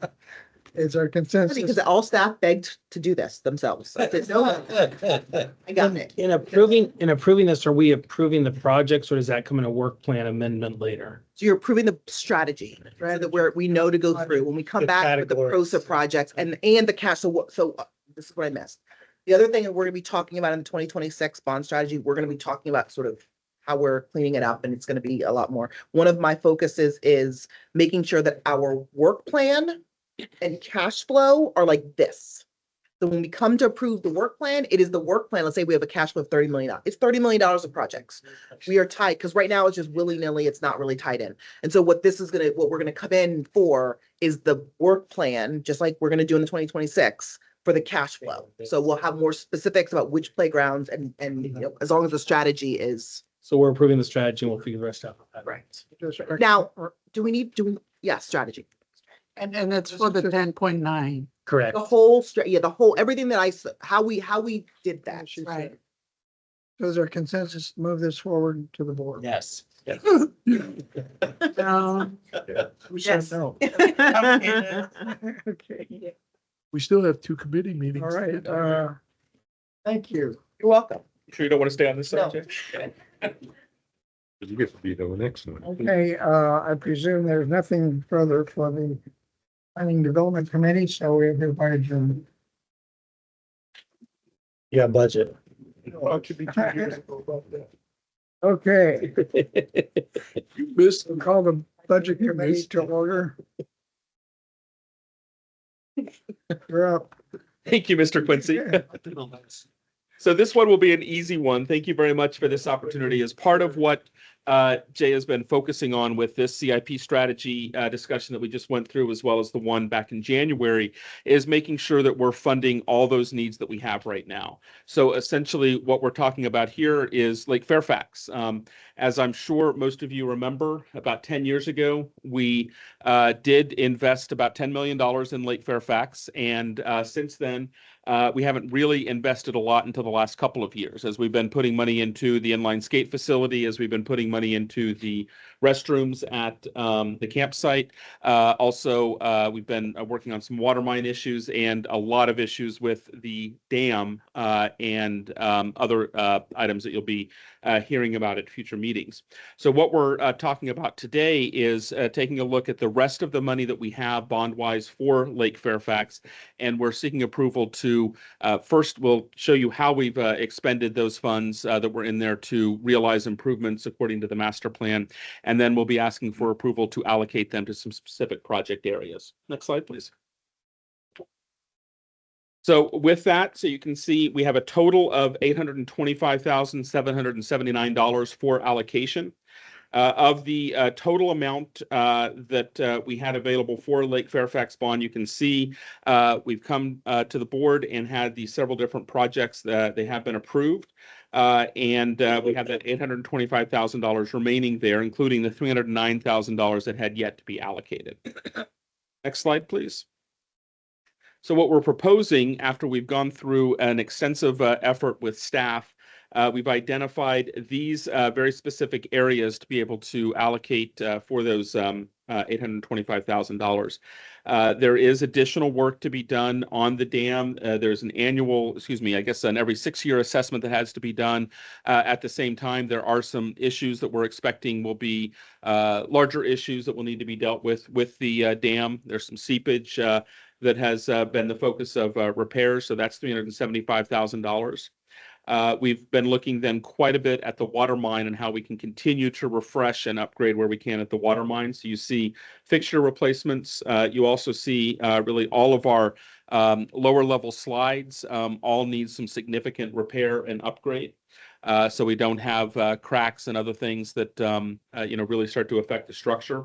And we are also adding to decking and some walkway renovations there as well.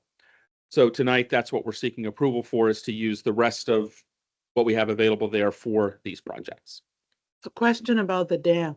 I saw that you had the carryover.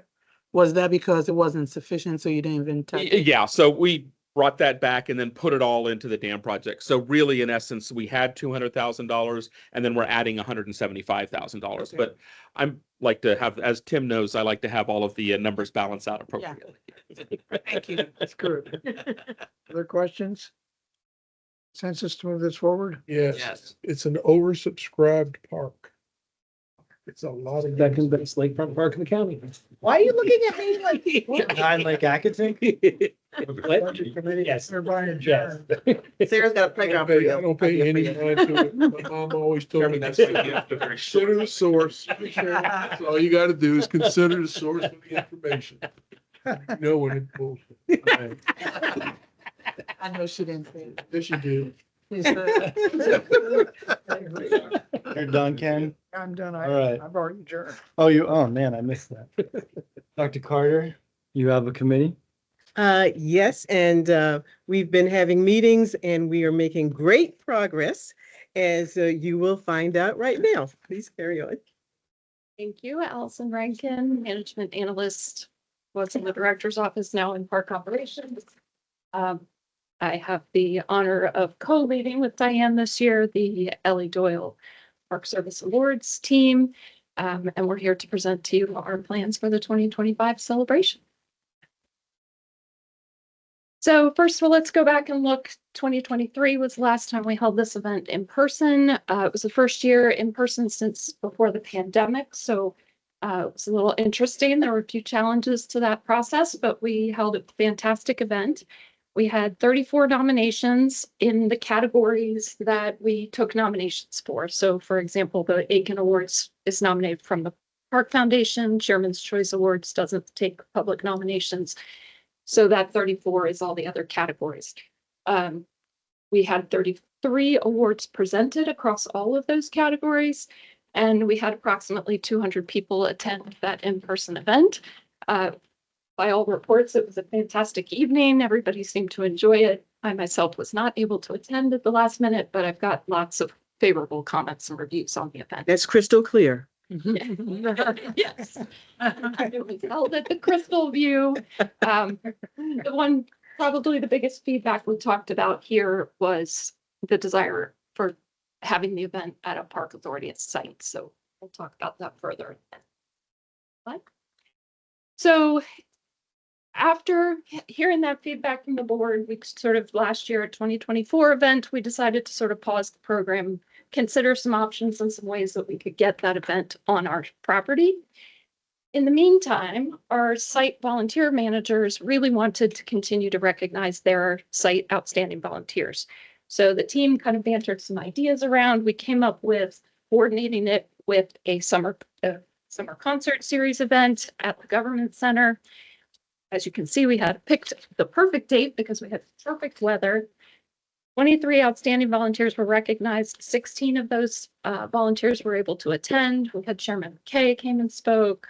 Kyle came and spoke a few words. Dr. Carter was there. Jay and Sarah were there as well. It was really a lovely evening. We were able to give the outstanding volunteers a nice gift. They had a blanket with embroidered on it was our logo and FCPA outstanding volunteer. They received a resolution. We had donated mini fun cakes for them. It was all very, very nice. We did a survey afterwards, and all the volunteers who attended thoroughly enjoyed it, was very appreciative of our efforts, and really was very successful all the way around. So we are going to continue to kind of keep that event in this format going forward. So we're working now with the chairman's office to find a date for this summer to continue that effort as a separate standalone event. So that means for the Ellie Doyle Park Service Awards programs for 2025, we will focus on these sort of categories where the public nominates and these kinds of things. So these are our categories of awards. We will open up nominations starting tomorrow. The website will go live. We will accept nominations through Friday, May 2nd.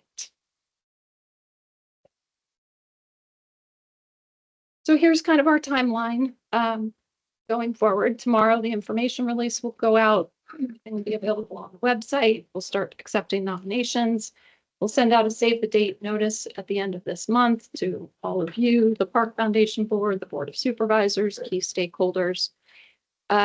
Nominations will be due at the early part of May.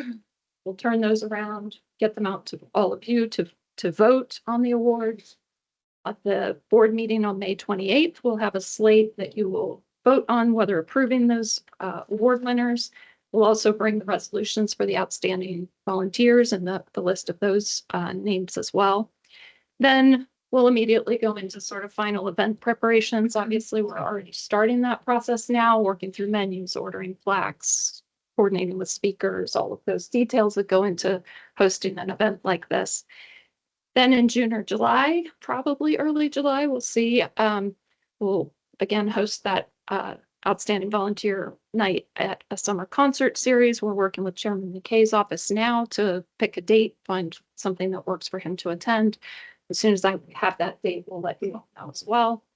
And then September 13th, we will host the Ellie Doyle event at Laurel Hill Golf Course. So very excited to be able to do that at our own site this year.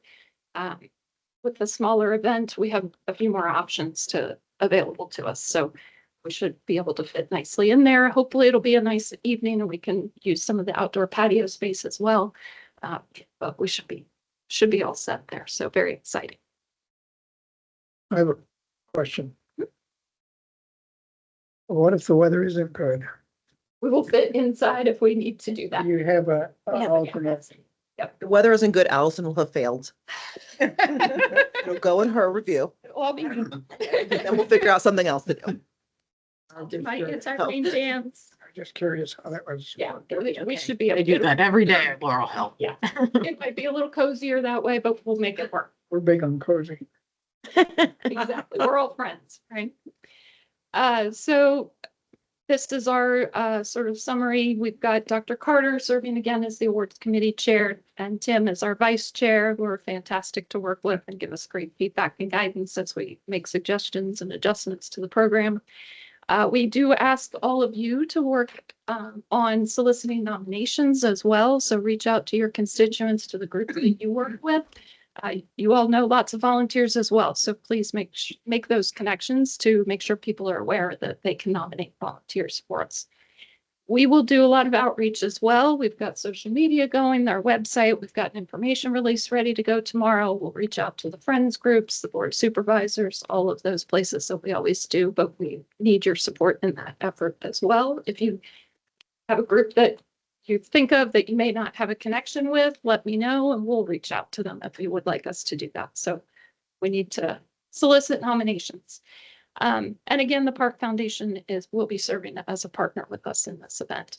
One thing I didn't meant to mention on an earlier slide, because we didn't hold this in 2024, we are for these LE awards going to solicit nominations based on volunteer service for the last 2 years, right? So since the last time we accepted the award nominations until now. So that'll be an interesting sort of test for us to see if that helps kind of boost our nomination numbers.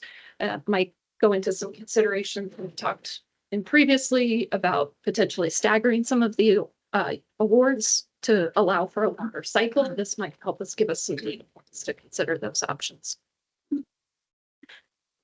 There is one, wonderful, wonderful. Thank you. We plan for this and it will be as outstanding as ever. We are looking at ways that we streamline so that we're not there for 5 hours. So rest assured, don't think that this is going to be extra long. Quite the contrary. So we are aware of that and working to make that happen. So. This isn't really a question about this year's program, but wrapped up into this is like the long term. I'm looking at Amy intentionally. Yes. It's a long-term location for this. I know we kicked around pad site locations at one point. Where are we with all of that? Based on some of our discussions that we had, and we think it's become a solid project, as Okay. Jay says, a real boy. Okay. So I think we're gonna have to look at that in the 2026 26 bond. Okay, Yes, fair we enough. still have some. It was it was definitely on, is he here? Ryan's not here. It was definitely when Ryan presented for golf, it was on his golf thing from Priorities. Pat at Laurel Hill to Okay. continue. It's a little bit more than something that we can just sort of slip in. It would have been the equivalent of the Alabama Drive type thing. So it is Couple definitely million gonna be a dollars. couple $1 million. Okay. So it's definitely something that we need to consider for the 2026. Got it. Okay, fair enough. Thank you. Co-chair, anything? No, just to reinforce what Allison was talking about in terms of trying to spread the workload, either staggering or maybe even potentially, maybe moving to a 2-year cycle for the awards so that we would have maybe more nominations and fewer annual reviews for staff. Nice job. Thank you so much, Allison. Okay, great job.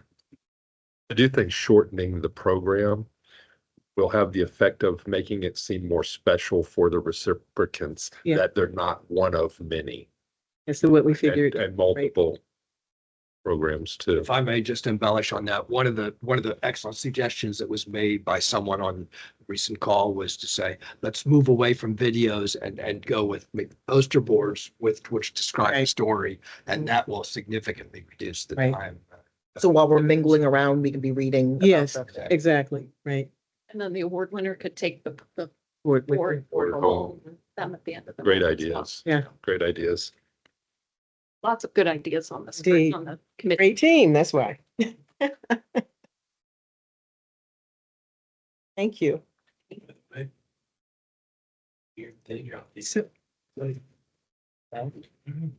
It's fun. Anything else? No. All right, so your committee is adjourned. Yes, we would like to move forward. Right. Okay. All right. I captured the air. We are in recess for about 15 minutes or so. I wanted you guys to have I did. something, just be aware. I will, I like to change the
Este Bluetooth.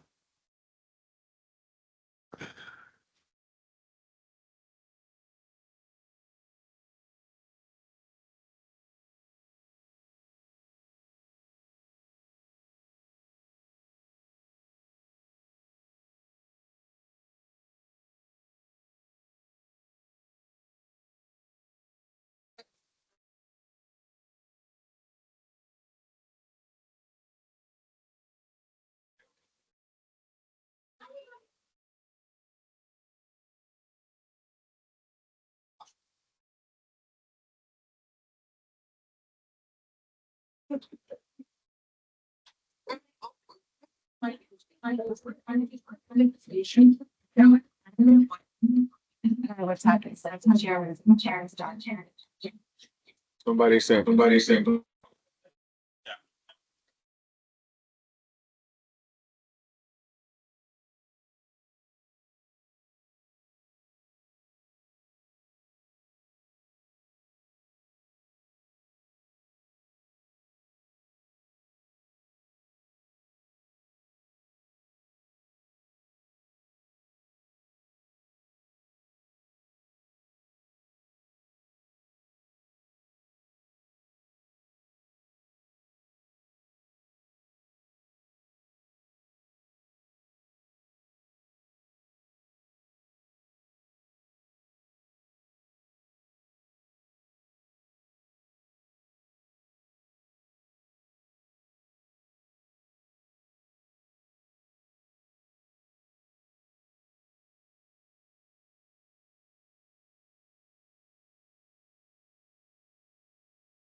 All right.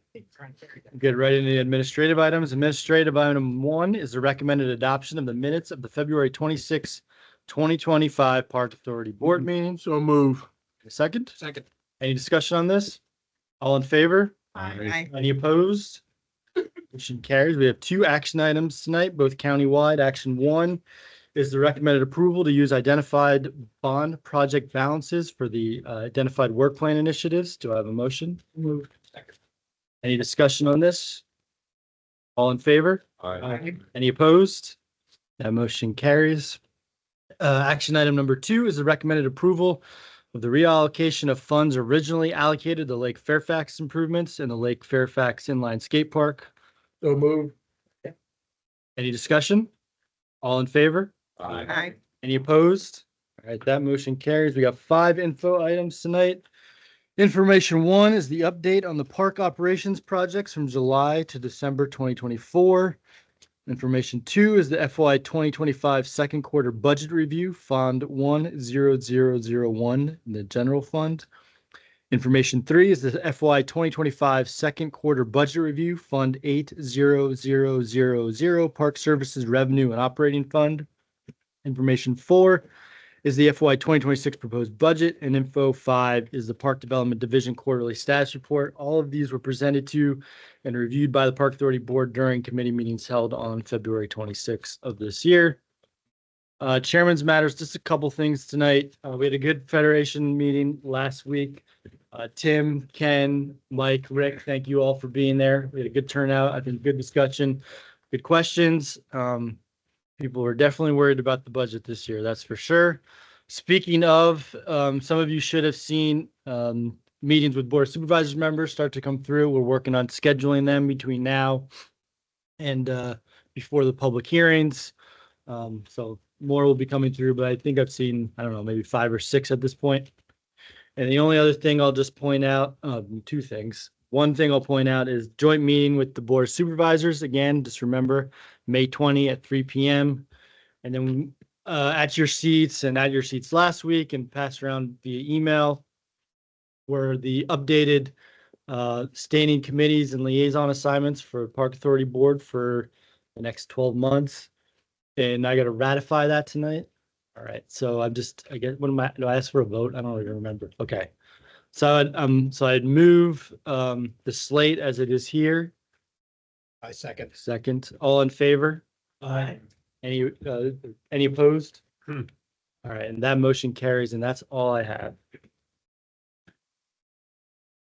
The vote's gonna take much longer than that. Yeah, and it did. Okay. You pull up.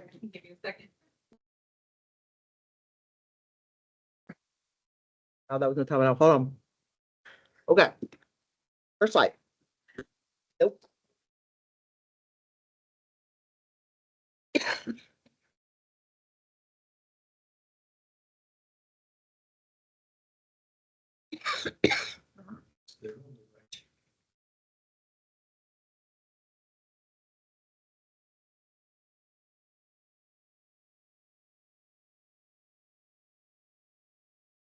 There it goes. Okay. On Friday, March 7th, we had a ceremonial signing of the memorandum of agreement for the historic Oakton Schoolhouse. And so we signed that with the Greater Oakton Community Association, or GOCA. And it's an MOA for the historic Oakton Schoolhouse and their use of it. It will allow GOCA to provide support and use of the schoolhouse through events, meetings, rental space, historic preservation, presentations, classes, theater groups, and educational programs for all interested persons in the surrounding community. It also allow continuous support between park-owned historic properties and local communities through outreach and growth. You all know, I say all the time, everybody says all the time that, the death of buildings is mothballing.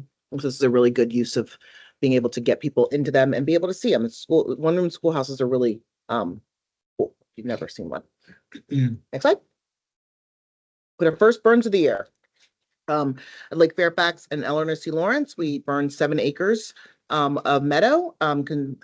Just a reminder, we burn to control invasive plants and return nutrients to the soil. We prepare land for the emergence of native plants, restore and protect the county's valuable natural resources. Burning is a very a usual ecological succession strategy that we have eliminated with our development of homes and everything else. This sort of brings some of the native seed bank up. So if you've never seen a fern, I encourage you to reach out to John Burke and go out and watch them in action. It's a awesome thing to experience. Next slide. The Tyson's Community Alliance created a concept wayfinding master plan, was started by the Tyson's Partnership in 2022 and 23. That MOU established a TCA and called out wayfinding as a top priority. Both the TCA will work with Fairfax County, FCPA, VDOT to establish a Tyson's-wide signage and wayfinding system. To deliver wayfinding signage with a 10-sign pilot project with a target date of 6/1/2025. Learnings from this pilot will be used to expand the signage typologies and additional wayfinding. So we're looking forward to that. I assume when the first ones come up, we'll bring some mock-ups and where they are. I assume that they'll have some. It's in part there. So.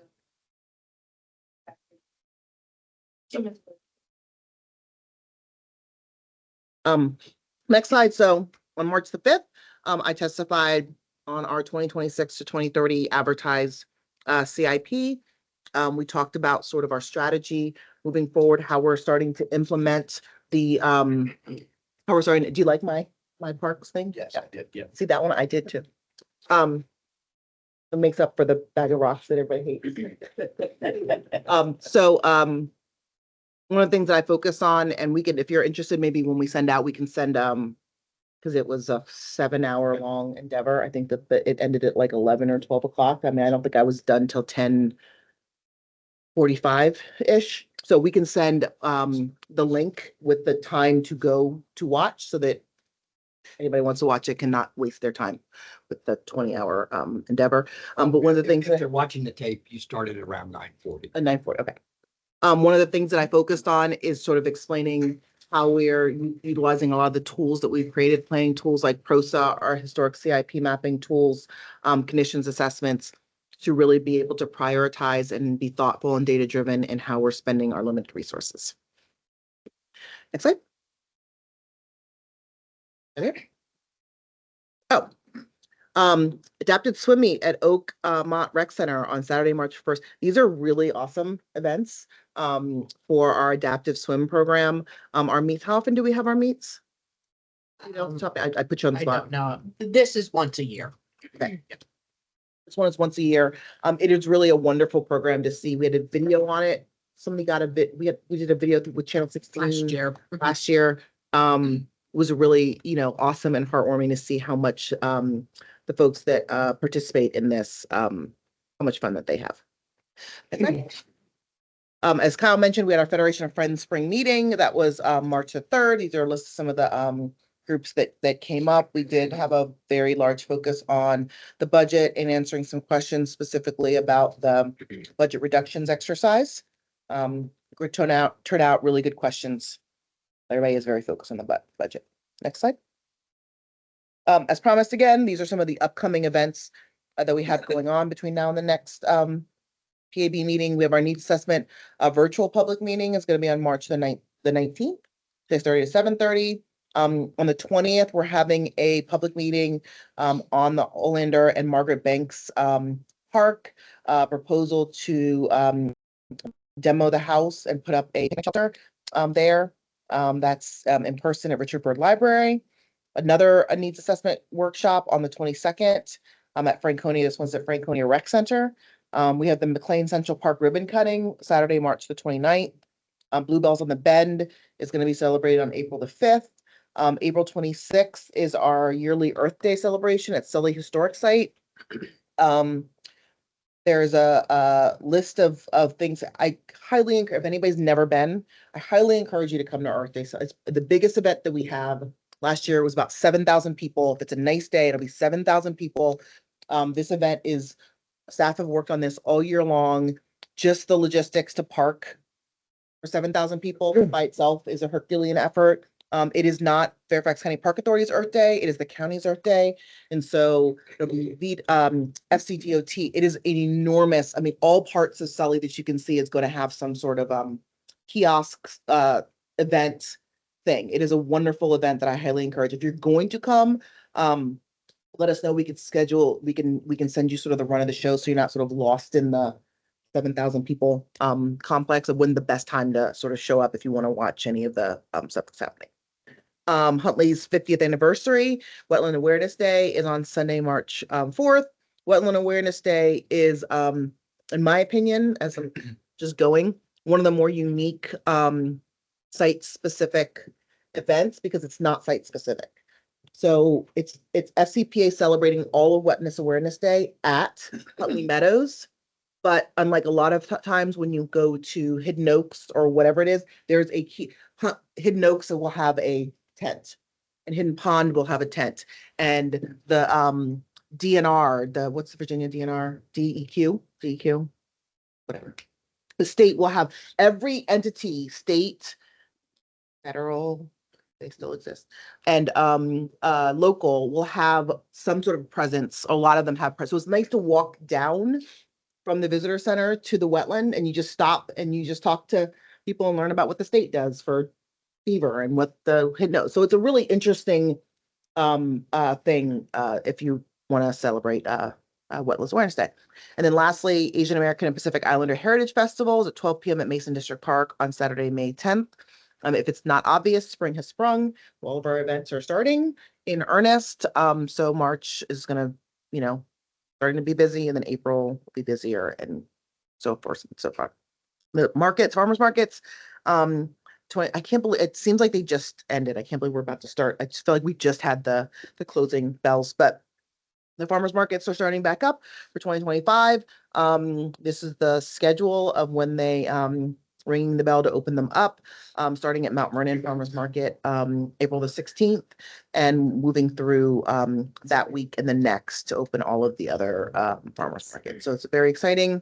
A lot of people look forward to this, especially everybody looks forward to it. And a lot of times in our bigger markets there, it's an event. Next slide. That's it. Faisal, do you have anything for us this evening? Nothing will be said tonight. All right, Michael. Oh, just think of all the friends groups who came out the other night and all the work they do for us. Jonah. Bill. Beautiful picture of the wetlands at Huntley Meadows in the Washington Post today, talking about the EPA dismantling rules for clean water and. Thank you, Bill. Rick. That took me on a roller Nothing, coaster. just glad to be here in person. Yes, thank you. This is your first meeting in person. Welcome. Ken. Glad to have you. Thank you. Linwood. I would just like to say welcome. I missed the last meeting. I apologize to everyone for that, but I didn't get to be at your first meeting, Rick. That's why last meeting was real quick. Yeah, well, yeah. Oh, man. Boy, I was gonna say something smart ass about, but I'll keep my mouth shut. But anyway, often I've heard my colleagues as they join the board say things about, boy, I can see I have a lot to learn, and statements like that.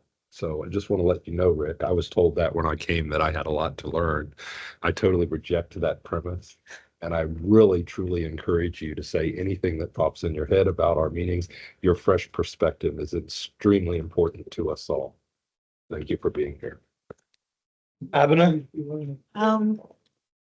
I pass. Dr. Carter. Just want to thank Allison and Diane again and all of the teamwork that's going on regarding the awards committee and the LE plans. Tim Jay mentioned the Bluebell Festival at Riverfront Park on April 5th. The manager assures me that the Bluebells should be near their peak that day. If you come out, you also have the opportunity to buy one or more Bluebell plants from the Friends of Riverbend Park. And that evening, our partners, the Great Falls Grange Foundation, who operate the Great Falls Grange for the benefit of the community, are having their annual gala. Speakeasy theme. This year's gala, 6 o'clock Saturday night, April 5th. So Speakeasy, wow. Thanks, Tim. Anything else for the good of the order before we wrap up? Yeah. I missed that whole half. You nodded your head when I think that the friends groups. No, I will say, I just want to thank everybody in general. I will say that every once in a while you have like moments. And last night I was invited to my first iftar in my neighborhood. So we had a very candlelight, literally outside my neighbors. And one of my neighbors next to me had the audacity to say about how he and his wife were just hiking and where, and they, where, and then there was someplace in Loudon, and I just like clutched my pearls. And then they're like, well, do you have any other suggestions? And I was like, hold my drink. I'll say drink. And then I listed bluebells on the bed, and they're like, are you done? No, I'm making a list. And the whole dinner, they had never heard of Huntley Meadow. They had never heard of, whatever it is. I was like, okay, so there's enough to do to not go to Loudon. Yes, I'd appreciate it. So that was we'll tell all of our friends not to go to Loudon. So it was just, they were amazed at all of those things. I will also say that wasn't on here. We actually have to put aside on there. Think about it. There are new horses at Frying Pan Farm Park. They're gorgeous. Highly Tom and Jerry. Really? They're really close. I don't know. Their names? I don't know their names. I think it's Tom and Jerry. Maybe not. They're not. Very It's okay if it's not. I get it. I don't know. That's fine. You're like, I really don't know. It's some historic pairing of names from something. So we'll have pictures of them. They're gorgeous horses. They kind of remind me a little bit of baby Clydesdales, or not baby Clydesdales, but they're very majestic. I'm looking in there, the talk of that part of town right now. So we're very excited to have them. Good deal. All right. With that, we are adjourned. See everybody in 2 weeks. Okay, close it. Yeah.